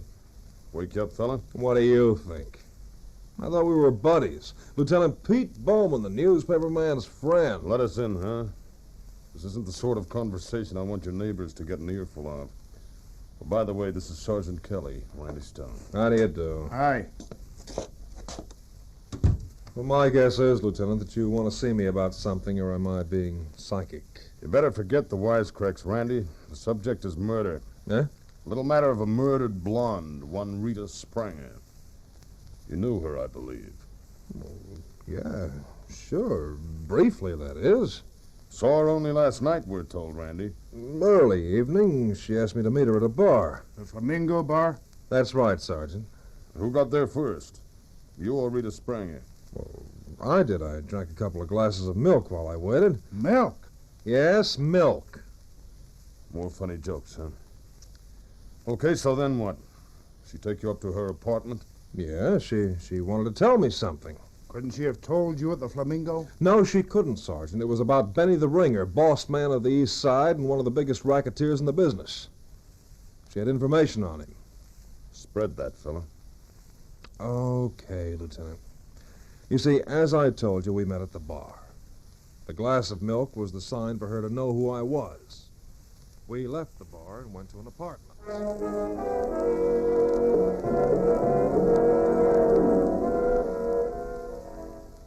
I gave the lieutenant as much as I knew, how Rita Spranger had made the appointment by phone, suggested the milk as a mark of identification, taken me home, then changed her mind. I emphasized that it wasn't so unusual an arrangement that people wanting to squeal for reasons of revenge, especially regarding a big shot like Benny the Ringer, would take steps to stay as far away from publicity as possible. The lieutenant and the sergeant looked at one another, then across at me. Then Miss Spranger let you out of her apartment. You went back to work, huh? Check, Lieutenant. You realize, Randy, that you were the last person to see Rita Spranger alive. Early this morning, she was found dead. Shot through the head. Beaten up, too. Face badly disfigured. The desk clerk described you to us, and so did the waiter, the guy that brought you drinks. In fact, he mentioned you by name. Her diary was full of a wonderful newspaper man she'd been running around with. You checked around and I fitted the description, huh? Right. Nothing concrete, of course. No accusation, just routine checking. Oh, sure. You got no alibi for the time in question, Randy? Yeah, but she's dead. Look, Lieutenant, this is fantastic. A diary mentions a newsman. Well, there's hundreds of newsmen in New York. The descriptions fit you like a glove, Mr. Stone. Okay, Sergeant, but it could be they're mistaken. Look, a glass of milk in a bar. What better alibi could I have than that? The barman that told you I'd be there, well, he'll remember the milk. Look, nobody drinks milk in a bar, ever. Incidentally, how did you know I was at the Flamingo? Rita Spranger had a book of matches from the Flamingo in her bag. The good Sergeant Kelly was straining his luck when he suggested you were there with her, but it happened he was right. Yeah, wonderful coincidence. Okay, let's look up the Flamingo barman. Give me 5 minutes, huh, Lieutenant? Sure.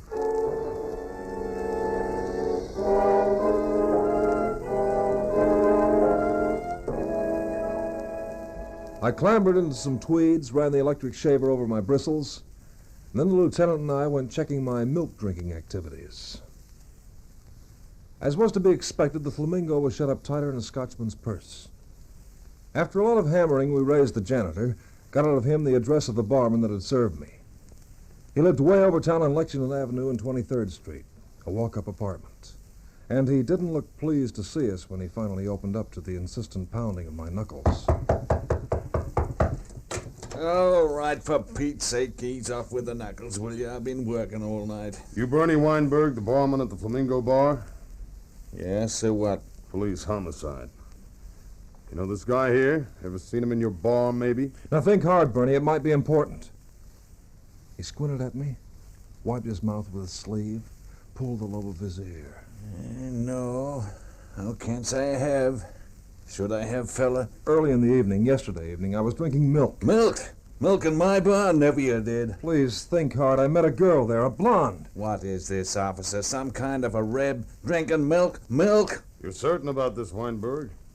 Certain this man was never there? Not drinking milk he wasn't, believe me. But you must remember. Not one customer in 10,000 would order milk. What's the matter with you, fella? You got a bad memory? My memory's okay. I tell you, no one came into my bar drinking milk. What sort of a crazy routine is this, anyway? Oh, please, officer, I got sleep to catch up on. Okay, Weinberg, go on back to bed. Let's go, Randy. But, Lieutenant... Night, folks. Sorry I couldn't help you. Come on, Randy. You and me have some talking to do.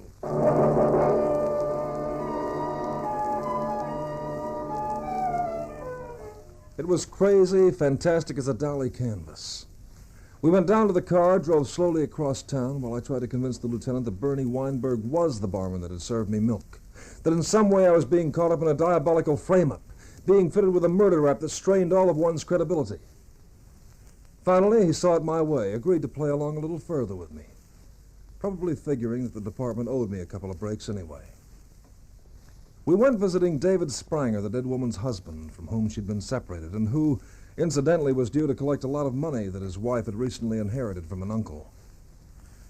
Only trouble was that the guy had alibis. 6 alibis for last night. He'd been playing poker with the boys. He was into our insistent knocking.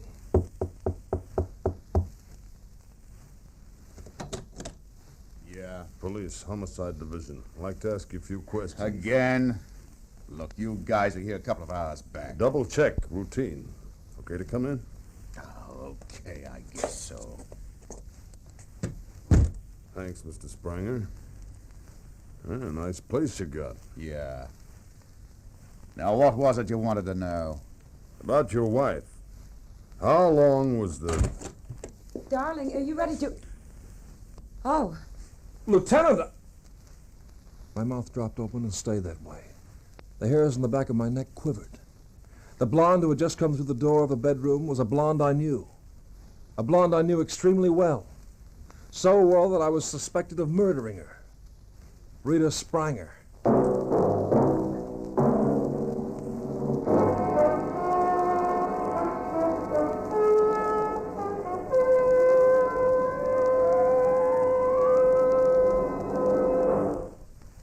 You are listening to Nightbeat. Before Randy Stone continues his story, here is your announcer. This is Nightbeat. Randy Stone continues his story.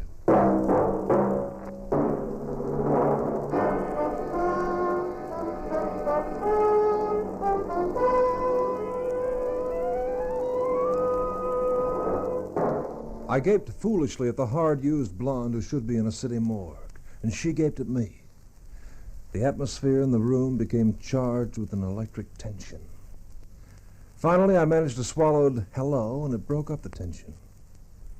She licked her lips nervously, half smiled. Sorry, David, I didn't realize you had company. Well, speaking for myself, Spranger, don't worry about your lady friend interrupting. We've met before. Haven't we, lady? I'm afraid I don't remember. Now, see here, copper. What's going on around here? Yes, who do you think you're talking to? Oh, please, save me the corny theatricals, lady. I know you, and sure as shooting, you know me. You should, anyway. You're trying your level best to put me in the hot seat. And what gives around here? Randy? Well, that's kind of a ticklish question, Lieutenant. This is just about the craziest setup ever. Say, who is this lieutenant? He looks like an escapee from an asylum. That the best you can do as policeman lately, Lieutenant? Save it, lady. You too, mister. Okay. Spread it out, Randy. Simple. Rita Spranger, at least the Rita Spranger I know as Rita Spranger, isn't dead. What? Say that again. She's right here in this room with us. You mean this was the woman you met at the Flamingo bar, huh, Randy? The one that took you up to her apartment? I don't know this character from a bar of soap, Lieutenant, and will you please get him out of here? That's her, Lieutenant. This is one great big act she's putting on for your benefit. Just who are you, anyway, mystery woman? She's a very dear friend of mine, Joan Parker. We've been friends ever since... Well, ever since Rita and I split up. I hope to marry her now that Rita's gone. Can't you see how poor David is? What are you, anyway? Callous boots without a spark of human decency? Look, do me a favor, will you, Lieutenant? Take this woman out of the apartment for a minute. I want to talk to David Spranger. Me out of the apartment? Me? I like your nerve, mister. Will you please do that for me, Lieutenant? Things are beginning to drop into place. A little sanity is peeking through the crazy mix-up. Just let me talk to this guy alone. You shut your mouth, mister. David, get him out of the way from me. I don't care who they are. Get him out of here. The lieutenant looked at Joan Parker, alias Rita Spranger, looked good and hard. And what he saw made him nod me an okay, take her firmly by the arm, propel her to the door. All of a sudden, she looked exactly what she was. A scheming, hard-used female with about as much mercy in her makeup as a cornered rattlesnake. Don't you dare touch me. You let go of me. Let go of me, I say. David Spranger was a big, dark, sullen guy in his mid-30s. Blue, bright eyes challenged me from beneath sardonic eyebrows. High up in his temple, a nerve twitched away busily like a jackhammer. He could be in a lot of trouble. But then again, some of these big guys crack surprisingly easily. He moved to an armchair, lit up a cigarette. You're no copper, fella. That's right, Spranger. And you got your nerve having your copper friend take Joan out of here. Yeah. Well, okay, we're alone just like you wanted, so... Come on, what's the beef? Well, that's one heck of a question, Spranger. What's the beef in you trying to frame me into a murder rap? Look, mister, I don't know who you are, what your angle is, or why the heck I'm listening to you in the first place. You talk a line of insulting double talk, seem to have an in with the law, and all in all make about as much sense as a moronic drunk. Just sit there and listen a minute, Spranger. Save the witty dialogue for the girls. Me, I can do without it. They tell me your wife was coming into a big inheritance. That right? I wouldn't know. Oh, no, of course you wouldn't know. But they also tell me that you would become the beneficiary, naturally, in the event of your wife's death. Look, fella, you implying Am I implying that you worked towards that end? That you murdered your wife because of the money she was due to inherit? You bet your sweet life I am, Spranger. Did you ever hear of the law of slander? I don't have to sit here and listen to that sort of talk from anyone. You'll listen and you'll like it. Nobody would have stayed with it this long if they had any alternative. Anybody as innocent as you claim to be would have thrown me out of the place a half hour back. You want to see just how much I know, Spranger. You want to know whether or not I've got this thing sewn up tight enough to pin it back where it belongs. All right. All right, I'll play along. You want to play games, okay? Okay. You wanted the money? You wanted it fast. For you and the blonde to share, I guess. Go on, I'm still listening. You found out your wife was running around with a newspaper man. Then you looked around for another newspaper man you could frame. I fitted the bill. You? I don't even know who you are. No, not much you don't, Spranger. Not much you don't. Okay. So you figured, as I'm always on the hunt for a story, I'd be willing to meet a mysterious lady in a bar, particularly willing if you dangled a bait in front of me like the inside dope on Benny the Ringer. Go on. Go on, keep going. You're killing me. Go on, keep talking, keep talking. I intend to, Spranger, believe me. You arranged the phony setup at the Flamingo, with me ordering the milk, and that was a beautiful touch, too, having Weinberg, the barman, swear that no one had ordered milk at his bar within his memory. That made me out to be just that much of a liar to the police. Then your girlfriend, posing as your wife, met me, took me up to your wife's apartment. Probably your wife was already dead by that time. You were waiting to get me into the trap, make sure that I was seen by the desk clerk. Ah, that's where your little fairy story trips up, fella. The desk clerk knew my wife. How could Joan get away with... I'll tell you how. I remember she kept her head away from the desk clerk. The guy was told later that it was Mrs. Spranger, and he naturally assumed he had seen her with me. And the drink waiter, the old guy who served you both drinks? What about... Spranger stopped speaking. His face went ash white, and the tiny nerve in his forehead hammered away. I had him, and he knew that I had him. He licked his lips, attempted to grin. It came out a sickly leer. I got you, Spranger. I got you. Got me? Why, look, fellow, what do you mean? You got me. How would you have known about the waiter? Specifically, how would you have known about the waiter being an old guy? Huh, Spranger? How would you know that? Why, well, the police, during their questioning, don't you see it came out during the general talk? Not if I know anything about police methods of questioning, it didn't. However, Mr. Spranger, we can easily check Lieutenant Bowman on that point. I turned to the door, stepped towards it. Why, you dirty little... I heard Spranger's yell, and I swung around. He was coming in low, both arms swinging ape-like. I let go with a right that scraped his jaw. Spranger shoved a right to my middle, followed with a left swing that bounced off my right ear like a projectile from a bazooka. I grunted. I weaved away towards the center of the room. I slammed a couple into his middle. I felt him waver, so I gave him a pile driver that came all the way from the carpet to the point of his chin. Spranger teetered backwards, slammed against the wall. He sank downwards gracefully. His interest in general proceedings cut down to absolute zero. I made it to the window, leaned well out, breathing the good, clean air. Bowman saw me from the sidewalk, and I signaled him up. It was all over but the shouting. I was out from under. I wasn't the fall guy for a coldly calculated murder.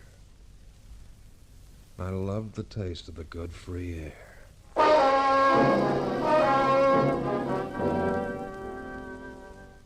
Later, much later, after Lieutenant Bowman and Sergeant Kelly had obtained signed statements from David Spranger and Joan Parker, after they had them locked away nice and cozy in their respective cells, together with Bernie Weinberg, the barman at the Flamingo, for his part in the murder scheme, after, in fact, the whole crazy case was sewn up, the lieutenant and I tied up the ends for our own personal satisfaction.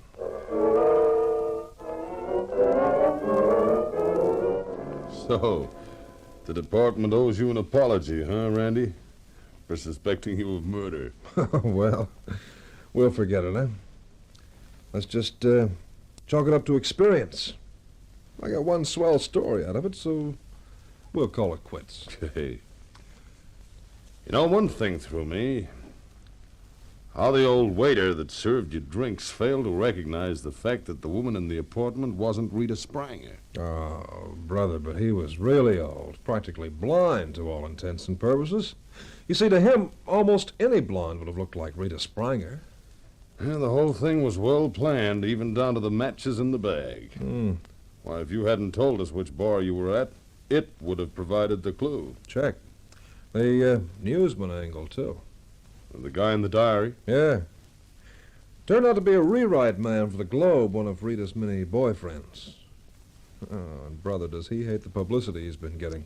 And the price to pay for running around with a married woman. Ah, but he didn't know that, poor guy. Well, I guess occasionally innocent people get hurt in the jungle of the big city. Nearly happened to you, Randy boy. Would have if I'd been assigned a cop with less imagination than you. You know, to question me as to whereabouts and alibis. I'll tell Kelly that one. He'll love it. You just run along and do that, Lieutenant. I've got a column to write. All about justice in a big city and the need to caution before accepting evidence. Especially for murder. Ooh, some mouthful. Okay. See you, Randy. Yeah. So long, Lieutenant.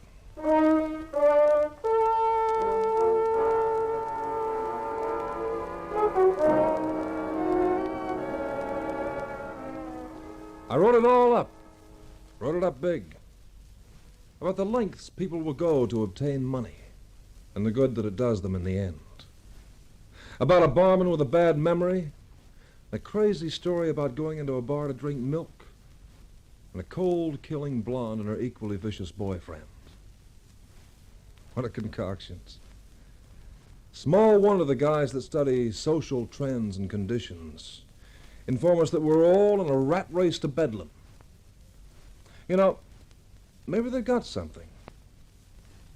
But you know something else? On this Nightbeat assignment, I meet some awfully nice people, too. Copy, boy.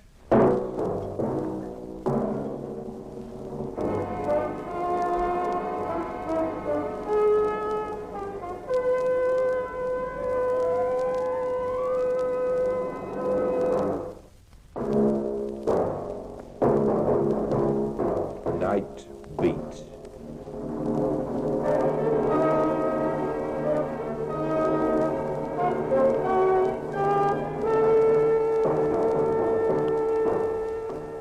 Nightbeat, a dramatic series, stars Hart Maguire as Randy Stone.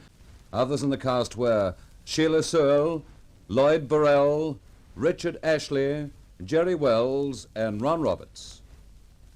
Listen next week, same time, same station, when again you will hear Randy Stone in another action-packed story of Nightbeat.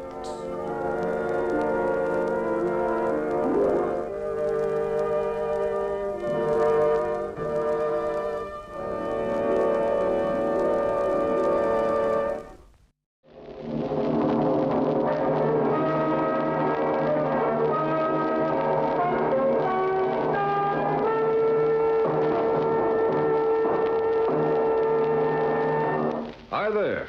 This is Randy Stone. I cover the Nightbeat for the Daily. Stories start in many different ways. This one began with a man who had everything and ended when everything became nothing. Nightbeat, starring Hart Maguire as Randy Stone. Before we begin tonight's story, here is your announcer.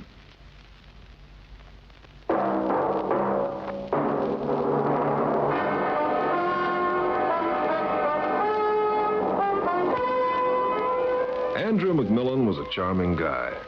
I'd known him since my early days in the Daily. We'd made the grade together, or rather at the same time. He was one of those people who seemed to have everything. The son of a well-to-do family, he'd been given the best of everything and had the manner and the appearance of a diplomat. His wife, Joan, previously secretary to the managing editor of the Daily, accompanied him on his roving commissions. Evil tongues had hinted that he had married rather plain, angular Joan Ford, especially for the purpose of furthering his career. She was so efficient. For whatever the reason, the marriage appeared to be enjoying quite a normal course, and his career was soaring. It was late morning when the bell rang on my apartment door. I just shaved and showered and was in my dressing gown.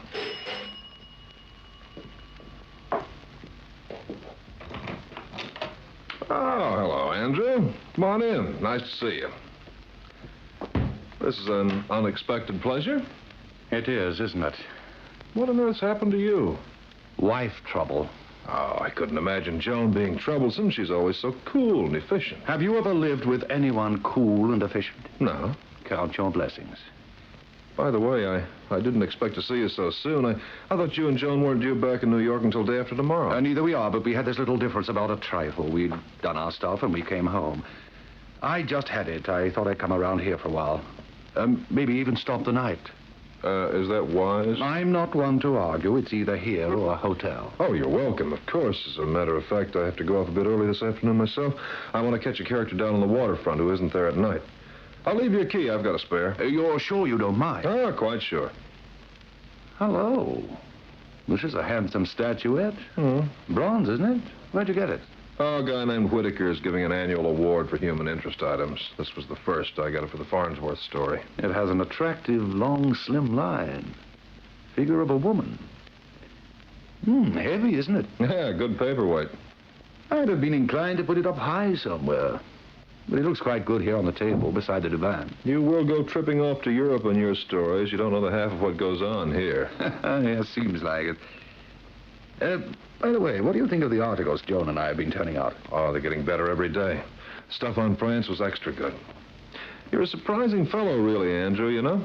Oh, in what way? Well, I mean, to hear you talk and see the look of you, you're calm, cool, collected, inclined to be indolent and rather unimaginative. Why, Randy, I didn't know you cared. Well, yet to read your articles, they're full of a sort of pent-up emotion that's getting out. It seems incongruous.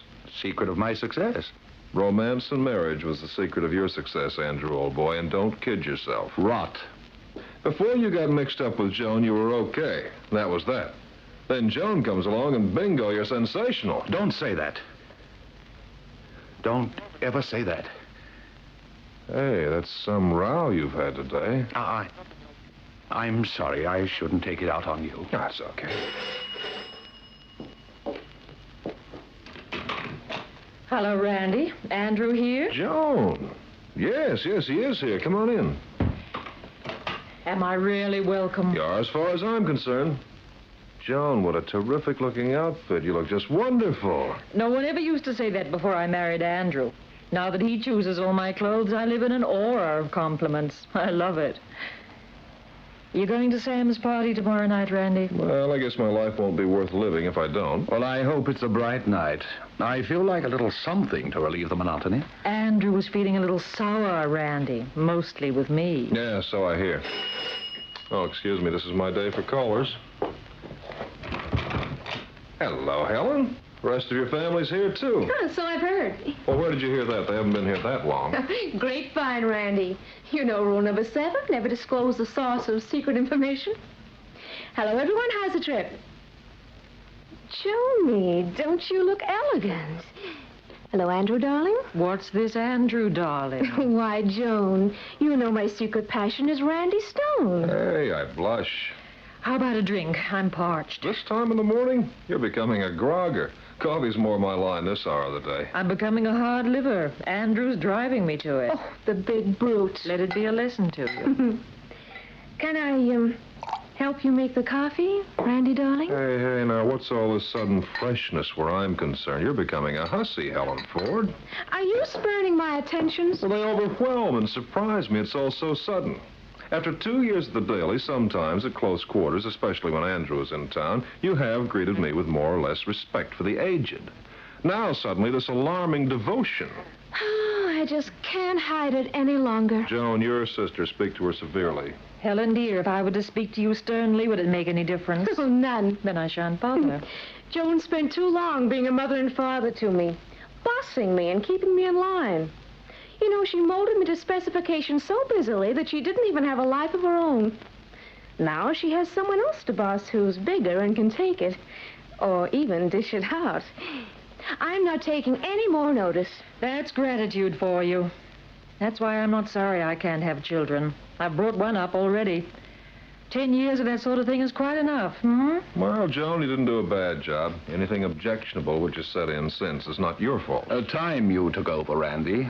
Are you condoning Miss Ford's immodest behavior? Oh, you're being stuffy. Just when I was going to ask whether you'd be kind enough to take me to Sam's party tomorrow night. Don't tell me you've been invited. Naturally. What about this young Hewlett who's been mooning around you for ages? Look, Randy, don't let's go into that. Either you will or you won't. Oh, just skip it. Well, all right, I'll take you. Beware, Randy. The Ford girls are like the Mounties. They get their men. The following night, I picked up Helen in the car, and we set off for Sam's place.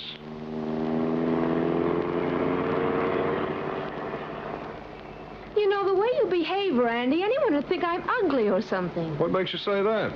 Well, you're so reluctant. How do you mean? Aren't I the type who'd appeal to a smooth man of the world? What's Joan got that I haven't got? I'm better looking than she is, for a start. Hey, now, what has gotten into you? You've been behaving oddly for a couple of days now. Men, they just don't understand.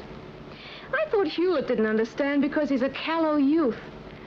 But now I know it's only because he's a man. Andrew does, though.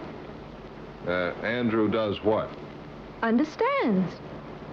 Oh, by the way, speaking of Andrew, wouldn't you think he was a man who had just everything? And with all that, he'd be all strength and no weakness. Nobody's all strength, Helen. Do you know what his weakness is? Tell me. He has a morbid horror of scandal. Well, nobody likes it. No, but Andrew has a thing about it. How do you know? Not only am I beautiful, I'm bright. You're precocious. Same difference. Anyway, I'm grown up. Really grown up. I'm 20 and fully developed. What do you want to do with your life, Helen? I want to do better than Joan. I want it to be short, fast, and furious. What rot. It's not. Look at Joan. She always does the right thing. It's enough to turn you off doing the right thing forever. She even married the right man. Well, the fact that he didn't love her had nothing to do with it. He was the ideal catch. And she has to work mighty hard to hold him, too. Oh, but Helen, that's absurd. There never has been the least breath of scandal about either one of them. I told you. Andrew has a psycho horror of scandal. Oh, stop it. Stop bossing me. What you need is a good spanking. Oh, that's right. Stick by Joan. Everyone always does. She's the girl who does everything right. And I'm second best. Well, you'll see who'll finish up with the goods. You'll just see. Here we are. Out you get and you be a good girl. Maybe I'll be good and maybe I won't. But I'll certainly be cautious. Now, you behave yourself.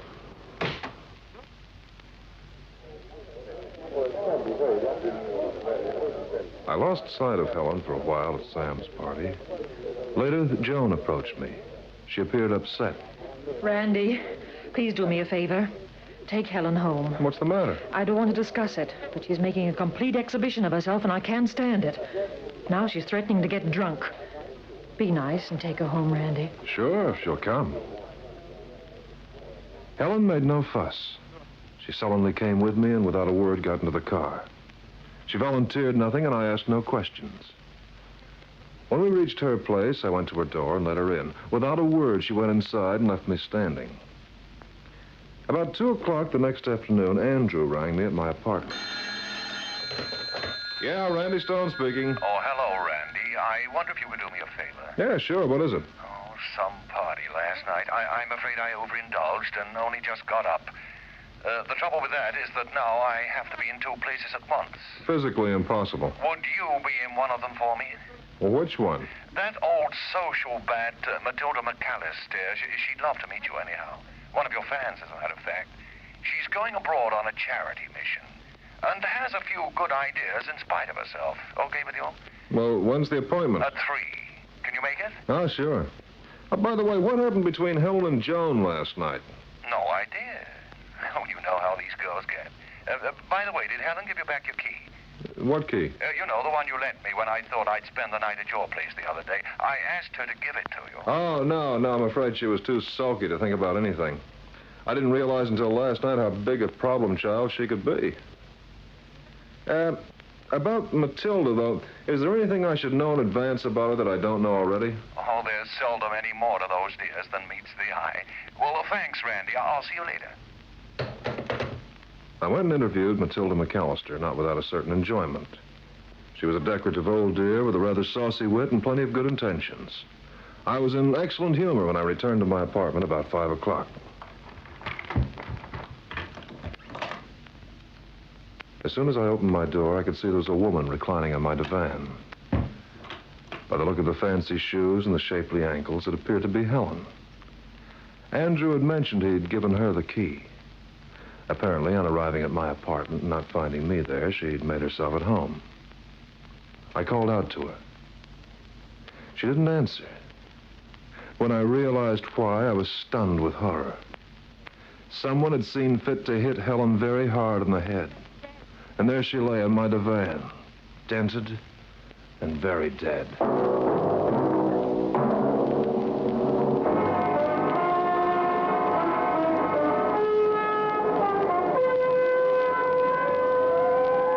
You are listening to Nightbeat. Before Randy Stone continues his story, here is your announcer. This is Nightbeat.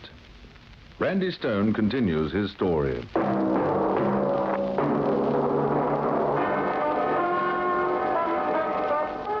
Helen was dead in my apartment. There was an ugly, deep dent in her head. I looked at her aghast for a moment, unable to accept the reality of the situation, incapable of believing that anyone could strike her down this way. Then I realized that there were things to do, foremost of which was to ring Andrew.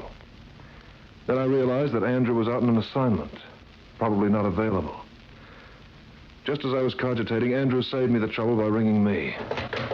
Yeah, Randy Stone speaking. Oh, hello there. How'd you get on? Andrew, oh, thank goodness you rang. Can you come over here right away? Hey, you sound terrible. Yeah. What did Matilda do to you? Nothing. Something else has happened. It's Helen. She's dead. What? Yes, I'll have to call the police, of course, but I wanted to get in touch with you and Joan first. I don't know where Joan is. I've been trying to contact her myself, but I'll come over right away. Andrew wasn't long in arriving. He still hadn't found Joan.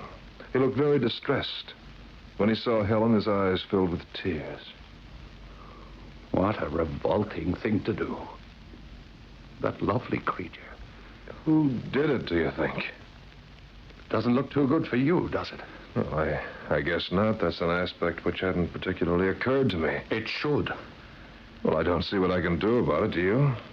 After all, she is here, she is dead, and I'll have to call the police. I suppose one oughtn't move the body. Are you out of your mind? Don't you want to find out who did it? I've never been able to take a really intelligent interest in murder. I wonder where Joan is. I don't know. I'll try to ring her again. You know, I can't understand you. Do I appear flippant? I'm not, you know. Actually, I'm deeply shocked. But it all seems so unreal. I feel that if I joke about it, maybe it will go away. I'm afraid it won't. It's very real. Still not there, I'm afraid. Well, I can't wait any longer. I'll have to ring the police. Must you? You know I must. I rang the police, and it wasn't long before Detective Inspector Wing turned up with his off-sider. Well, Stone, I must say this is something new for you. Can't you strike enough strife on your beat? Bringing it home with you now. It's a terrible thing to happen to a 20-year-old girl. Good looker, wasn't she? Okay, what's your story? Well, Mr. McMillan, my friend here and brother-in-law of the victim, called me about 2 o'clock to ask me whether I'd deputize for him at an interview. I see. Whom did you interview? Mrs. Matilda McAllister, the philanthropist. Ah, yes, going abroad, isn't she? United Nations Children's Appeal or something? Yeah, that's the story. How long were you there? Between 3 and 4, I did a few errands. I arrived back here about 5. When I entered my apartment, I found her just like that. How would she have gotten in? Mr. McMillan gave her my key to return to me last night. Why? Well, a couple of nights ago, he was considering stopping the night with me, and I had to go out for a while, and I gave him my spare key. Last night, he gave it to Helen Ford, that's the deceased, so that she could return it to me. Apparently, she dropped by here to do so, found me out, and made herself at home. And you have no explanation as to how she met her death? No. Interesting statuette you have here on the table, isn't it? Yes. Would you say this might have inflicted the fatal wound? Possibly, although it doesn't seem to have been moved from its proper position. I see. I think I'll take it for tests, though. You don't mind, do you? No, not at all. Mr. McMillan, where were you this afternoon? I had another assignment. I had rather a hectic time at our editor's party last night, and I overslept. With the result that I had to postpone one interview and ask Randy to take the other. I see. When I found Helen's body, I rang Mr. McMillan at once. I thought he should be the first to know. I had hoped to notify Helen's sister, Joan. That's Mrs. McMillan, but we haven't been able to locate her yet. Well, I must ask you both to stay available. And I hope that Mrs. McMillan will also be available when we have more facts to work out. Wing left with his crew, and Andrew and I were alone. We tried to ring Joan again, but without success.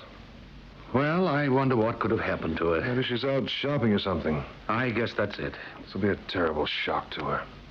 I suppose it will. Every so often, I can't quite follow your attitude, Andrew. Well, there's something I should tell you, Randy. Yes? Oh, never mind. Another time. Has it any bearing on this? Skip it, Randy. Just skip it. Well, I'd better get along to the Daily, I guess, and turn in some kind of a story. I'll come with you. There was something in Andrew's manner which led me to believe that he knew rather more about this than he was letting on. He had seemed genuinely shocked at first, and then gradually became resigned to the idea, almost as though he had a private explanation for it all. We were just on our way out when Joan arrived. I came none too soon, then. You boys just leaving? Come in, Joan. I want to talk to you. Oh, dear. That sounds ominous. It's very serious. It's about Helen. Oh? She's met with an accident. An accident? Yes, she's dead. Yes, I know. You know? Yes. I killed her. Well, but you're joking. Rather a macabre joke, wouldn't you say, Randy? You fiend. That lovely girl, your own sister. Did you know you were a decoy, Randy? A what? A decoy.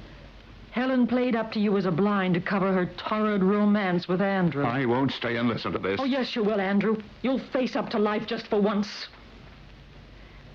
Did you know, Randy, that I always wrote Andrew's top stories for him? Haven't you ever wondered why he suddenly began to turn out such terrific stuff? I wrote them. You're upset. That I am. Andrew called you this afternoon to ask you to deputize for him in an interview, didn't he, Randy? Yes. He said he'd overslept and couldn't make it? Yes. A lie. He didn't sleep a wink last night, and I'll tell you why. He made an appointment with Helen to meet her here at your apartment. He made it last night. He didn't know I knew. They were going to decide what to do about their torrid romance and what to do about me. After all, I was Andrew's feature writer. I had to be given some consideration for professional reasons. You're talking nonsense. Am I now? You and Helen have been carrying on for ages, even before I married you 18 months ago. Come now, Andrew. Why do you think I threatened to stop writing for you then? He married me, Randy. He married me, but he didn't give up Helen. I only realized that lately. When he saw that I was beginning to suspect his little game, he suggested to Helen that she make a play for you. How do you know? Helen told me, the little dear. We had no secrets from each other, especially when telling the truth would hurt me. Hurting me was one of Helen's little hobbies. Randy, you'd have loved Andrew's face when I turned up this afternoon, just a little ahead of Helen. I can imagine his surprise. He was staggered, I can tell you. He never could face anything. He left. And then when Helen turned up, she didn't disappoint me either.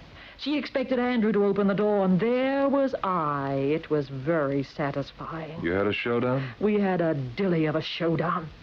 I wasn't going to play second fiddle to my baby sister.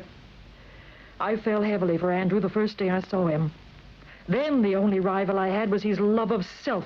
Helen was a little infatuation. But of late, something more has entered into the deal. I couldn't imagine Andrew taking Helen really seriously. She was a very lovely girl. She played rough. She knew how flimsy and practical my hold was on Andrew. She played it up big. I got madder and madder. And then she told me that I ought to give in gracefully, as she was expecting Andrew's child, and I knew I couldn't oblige there. What? You were due to be a daddy, Andrew, dear. Well, she didn't tell me that. She was going to, today. She was going to tell you and then oblige you to do the goody act and make an honest woman out of her. To Hades with me, of course. What did you do then? There she was, reclining gracefully and impudently on your divan, and there beside her head was your statuette.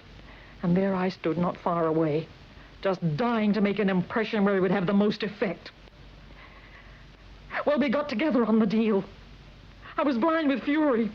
I picked up the statuette and struck her on the head with it. Then I neatly put it back. Oh, Randy, who am I kidding? Randy, what have I done? What have I done? I've always tried to be strong and rational and to do right. I've always tried. I know you have, Joan.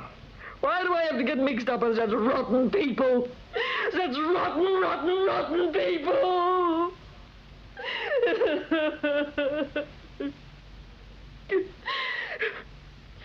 You can go, Andrew.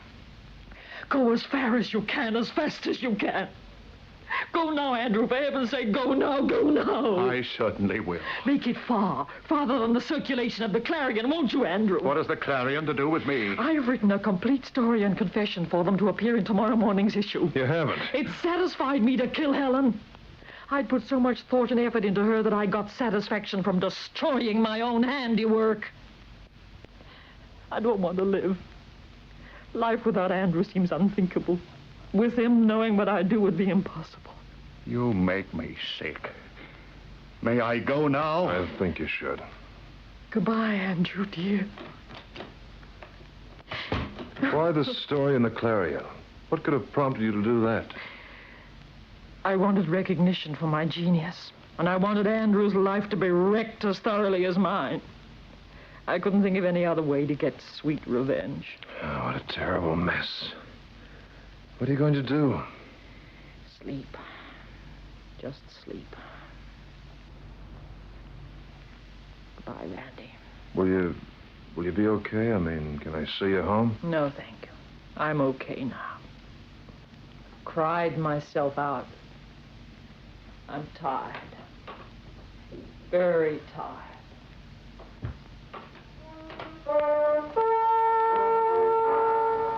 The next morning, the Clarion took pleasure in presenting the story on its front page. Sam took pleasure in roasting me severely. Joan took refuge in long, long sleep. Andrew, I've never seen again or heard about. There must be a moral somewhere. Perhaps it's not enough just to make an effort. It's more sensible to ascertain beforehand whether the whole thing is worth doing anyway. In this case, Andrew, Joan, and Helen all tried too hard to achieve too little. Copy, boy.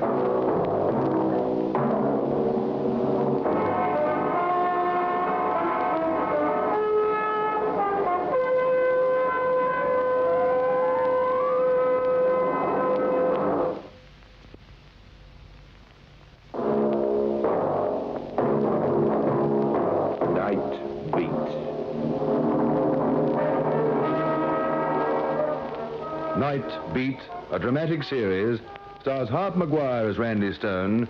The script was written by Iris Marson. The part of Joan McMillan was played by Patricia Kennedy. Others in the cast were Leonard Bullen, Lola Brooks, Rupert Chance, and Frank Waters. Listen next week, same time, same station, when again you will hear Randy Stone in another action-packed story of Nightbeat.